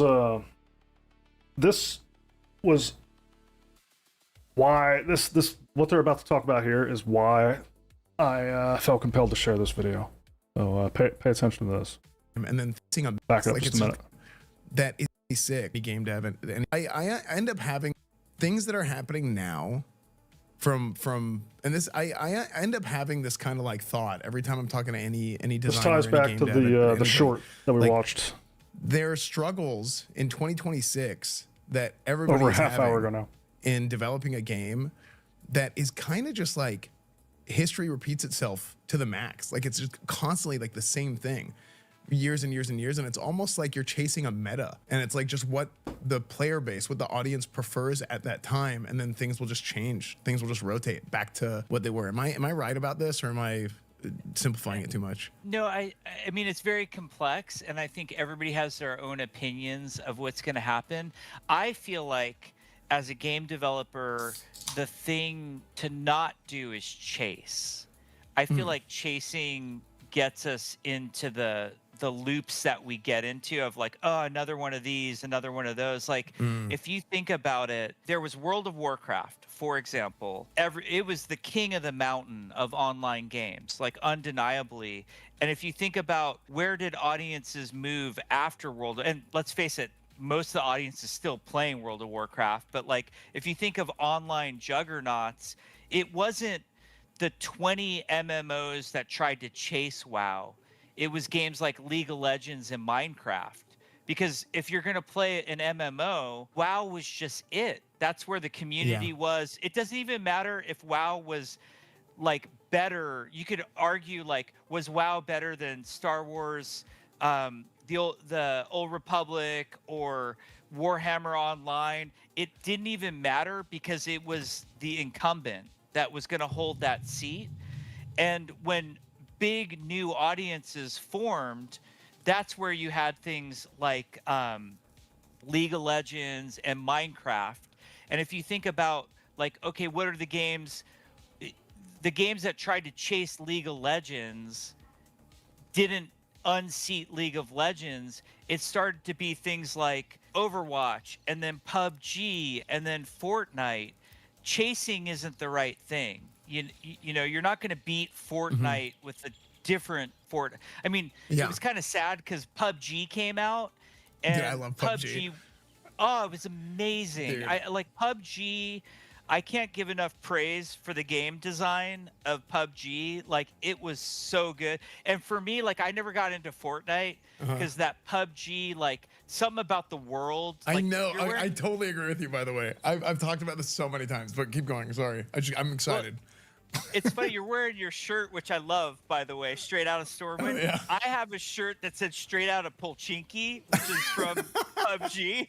Because, like, and my crew, we would always see these things. Like, we try to collude in PUBG. Like, our thing was we would all take off our pants, and then, like, everybody join 3, 2, 1, click the queue, because you can only join in groups of 4. And we try to get this, like, mega group of 8 together. And the way you'd identify us is because they'd all have their pants off. That's so funny. Yeah, but I love PUBG. But, like, kind of my point of where I'm going is, like, when you have these, like, established juggernaut games like World of Warcraft, I don't believe in the chase. And I think that's where there's a lot of burn and churn in the industry where, like, you know, everybody's like, really, we need another one. Like, take the hero shooter. And, Oh my and I'm not gosh, sure. yeah. And I'm not trying to claim that Overwatch is the greatest game, and I know, like, everyone's gonna give me heat, and there's like nothing. Like, I swear, if I had a grave, you know, people would just desecrate it, pissed about, you know, goats from Overwatch. Which, just like, are you serious? Like, I wish I was so blessed in my life that 10 years later, the biggest problem is I'm still mad about goats. Like, I'm just like, you are blessed in your life if that's where you are today. Anyway, but, like, hero shooter, it's like, I don't know if Overwatch was the greatest hero shooter ever made. Like, I kind of feel like Team Fortress was, you know, the granddaddy, and that's the one that I put on the pedestal and I worship. But, like, Nice. it is what it is, and I don't know if we need more hero shooters at this point. Yeah. Like, Overwatch came out 7 years, or was announced 7 years, came out 9 years after Team Fortress. Like, just take Arc Raiders, like, great extraction shooter or whatever. Like, all right, how about everybody chill on extraction shooters for, like, a good 10 years until we're ready for one again, you know? Yeah, no, that's so interesting because this whole conversation kind of goes back to, I mean, I'm sure you remember probably very vividly the WoW Killer days where every MMO that is this the WoW Killer? Is this going to be the next There WoW you Killer? go. It was like Age of Conan, Rift, Yep. like all these different games that came out. And I literally remember saying this in middle school. I remember talking to people. No, I was in high school at the time because it was Burning Crusade. But I remember talking to people and being like, I just don't think that you can beat WoW by making a WoW clone. And I feel like to this day, you're with the hero shooters, whatever it is, people just kind of try and, like, iterate on something that's already out there. And once people have, like, learned a certain meta, they've gotten used to playing a certain game. It's actually kind of, I think from the perspective of a game developer, it can be kind of, like, demoralizing, especially with, like, if you're making PvP games. It can be really hard right now because people get so used to playing one game, not just one type, but one specific game. And as the player base gets older, because gamers are getting older, right? I mean, because it's not like it was, you know, there were very few people that were like 40, 50, 60 playing video games 30 years ago. But now there's a ton of people like playing video games forever. And whenever that happens, it's like, yeah, when you're 40 years old, when you're 50 years old, you have a life, probably, maybe. and, Speak for yourself. Yeah. oh no, don't worry. Like, I am not point going to speak for taken. myself. Yeah. But you have these other responsibilities. And when you have all these responsibilities, for most people, they don't have time to go and pick up, like let's say you play League of Legends. How are you going to go and play Dota? You just don't have time to learn all the new champions, learn the new meta. Let's say you play PUBG, going from PUBG to Fortnite. Or maybe it's the other way around. Maybe it's even harder going from something like a Fortnite to PUBG, because I do have this theory about all games that, like, anytime there's like a bunch of games that come out at the same time, and using Fortnite Good and PUBG point. as an example, League and Dota as an example, like PUBG is still popular in its own kind of category, especially with like mobile and with Eastern audience. But Fortnite won. Like if it's like if it's a contest, if it's a competition, Fortnite won between Fortnite and PUBG. League versus Dota. Dota still very popular, especially with its own audience. But if it's Dota versus League, League is the more popular one. And I think if a game is like smooth, if the movement is snappy, if it feels like comfortable playing it, it will appeal to more people. This is something that I think like WoW did incredibly well over a lot of MMOs. And I think it's like a Blizzard, like the old phrase Blizzard polish that people would always talk about. There was something there with that where like the animations were snappy, the movements, everything has this like punchiness to it that just feels really good. With Blizzard games, you kind of see that with Legend of California. Like it doesn't surprise me, obviously. If you're so used to having a certain standard of how a game feels, playing Legend of California, just running around and just, the way that my character moves, like turning left and right, forward, whenever I want to ADS, like just everything feels like really good in this game. Well, thank you. Like that, the team, obviously, like it's not just a bunch of ex-Blizzard developers. I'm going to stop it there. Post on the link in the chat if you want to see the rest, or more. I actually got to go in about 10 minutes here. But this is why I titled the short that we watched at the beginning of the stream today. It's why I titled it How You Unseat WoW Without Being a WoW Killer. And it's going to be incremental. It's going to be because of a lot of things that Star Citizen does, right? They talked about so much of it here. The chase is what you need to avoid. There's a lot of people that are trying to push more MMO principles, more of this, more of that. And, you hear other people saying it's really important that Chris sticks to his vision. Chris's vision is not very MMO-like. He was railing against a lot of MMO things since the beginning. Like, I remember, I don't even remember him saying it, but I learned while covering this game that he didn't even want to bring crafting into the game, right? Now, some of these things are good changes, but like Star Citizen is a sim before it's an MMO. It's an MMO before it's an FPS, right? Like it's this kind of a weird hodgepodge of systems and applications that, in my opinion, are going to be genre defining. I don't see Star Citizen as the next MMO. I see Star Citizen as the first of a new kind of game, which the closest thing we have to describe it is Ready Player One or the Metaverse or something along those lines. And that's why I think Star Citizen will unseat WoW as the reigning champion of online gaming. Not because it does anything better than WoW, but because it is completely different and it is compelling in its own right. Another interesting thing they talked about here was the comfort level that people feel and the reluctance they have of going and learning a new way of doing things in a different game because the game they have is already fulfilling that need. It's got the community they want, like all this stuff, right? I think one interesting thing about Star Citizen and its quest to become Ready Player One or the Metaverse is that you have, and I talked about this in the video I did on why Star Citizen will be the first game for almost everybody. I talked about breadth, right, and depth. A lot of games have one or the other. Star Citizen will be the first to do both on the scale that we are talking about of Metaverse, Ready Player One, whatever. So the fact that you can have this wide array of gameplay loops and systems in the game that all go fairly deep, even if, to your point in the chat about Farming Simulator, right? Like Farming in Star Citizen may not go as deep as Farming Simulator, granted, but I think it's going to go deep enough. And whenever you connect that to this ever expanding, growing galaxy of economies and players and political parties and like all this stuff, right? I think that those things together form something that no other game can offer, and I think that's why this will become the new reigning champion. How soon? I'm not saying it's going to do it tomorrow. I don't even know if it's going to do it in the next decade. But give it 10, 15, 20 years, I don't think anything's touching it. And I don't think another game is going to come along and do what Star Citizen is trying to do better. I think Star Citizen is the first mover in this market, and I think that we have all seen the enormous effort that it is taking just to deliver a baseline foundation of technology that is actually capable of running a game like this. Nobody else is just going to come out of the fucking blue and deliver this, right? This is decades in the making, and nobody else is going to have a shorter path. That's why Star Citizen is going to be the reigning champion in online multiplayer games. That's why it's going to unseat WoW as the king. And that's why I don't take back that short, and anybody who leaves those negative comments on the short can go to hell.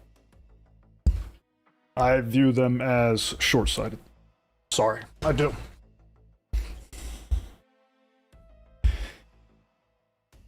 That's my rant. I wanted to tie all those videos together. I think they all played a part. We already watched that. We already watched Bill Gates. Hopefully all those things helped make the point. You're still free to disagree, obviously. We'll see. A couple decades. Hopefully we're all here to still debate it.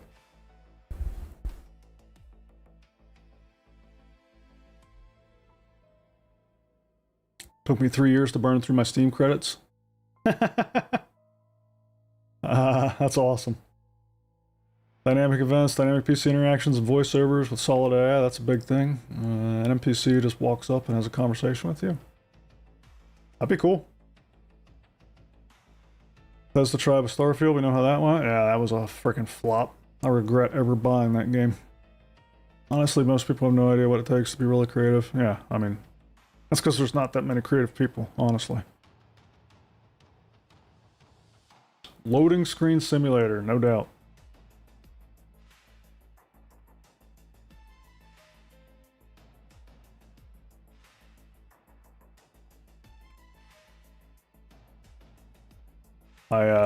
I gotta go earlier tonight than usual, because the person who usually runs our Saturday activities is not here, and so I need to run this thing, our tree battles tonight, and I don't want to have to. I can't be streaming and run this at the same time. That's not within my. That's not within my capability of parallelism.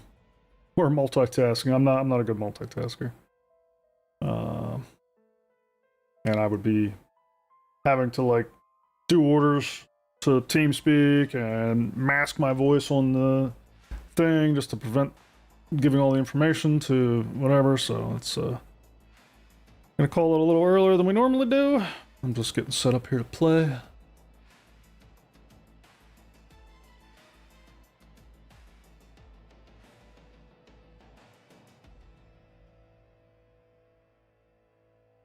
I'm hoping we get a lot of fights tonight, though. PAX A did just get a new feature that hopefully is a little fun in between the tree spawns. That is dueling.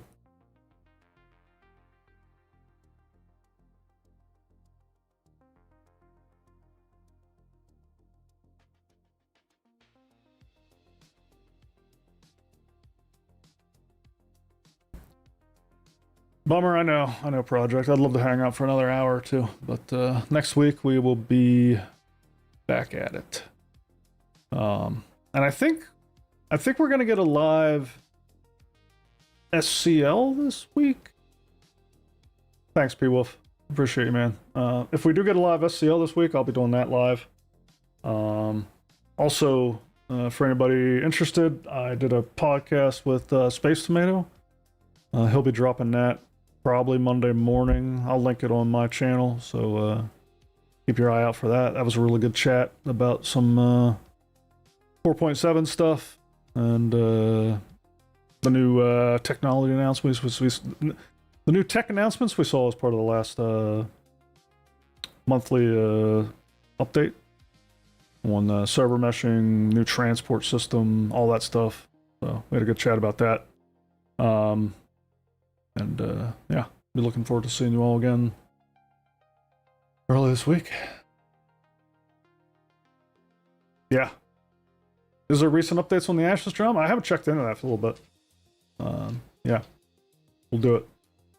Cool. Well, appreciate y'all coming out. I will see you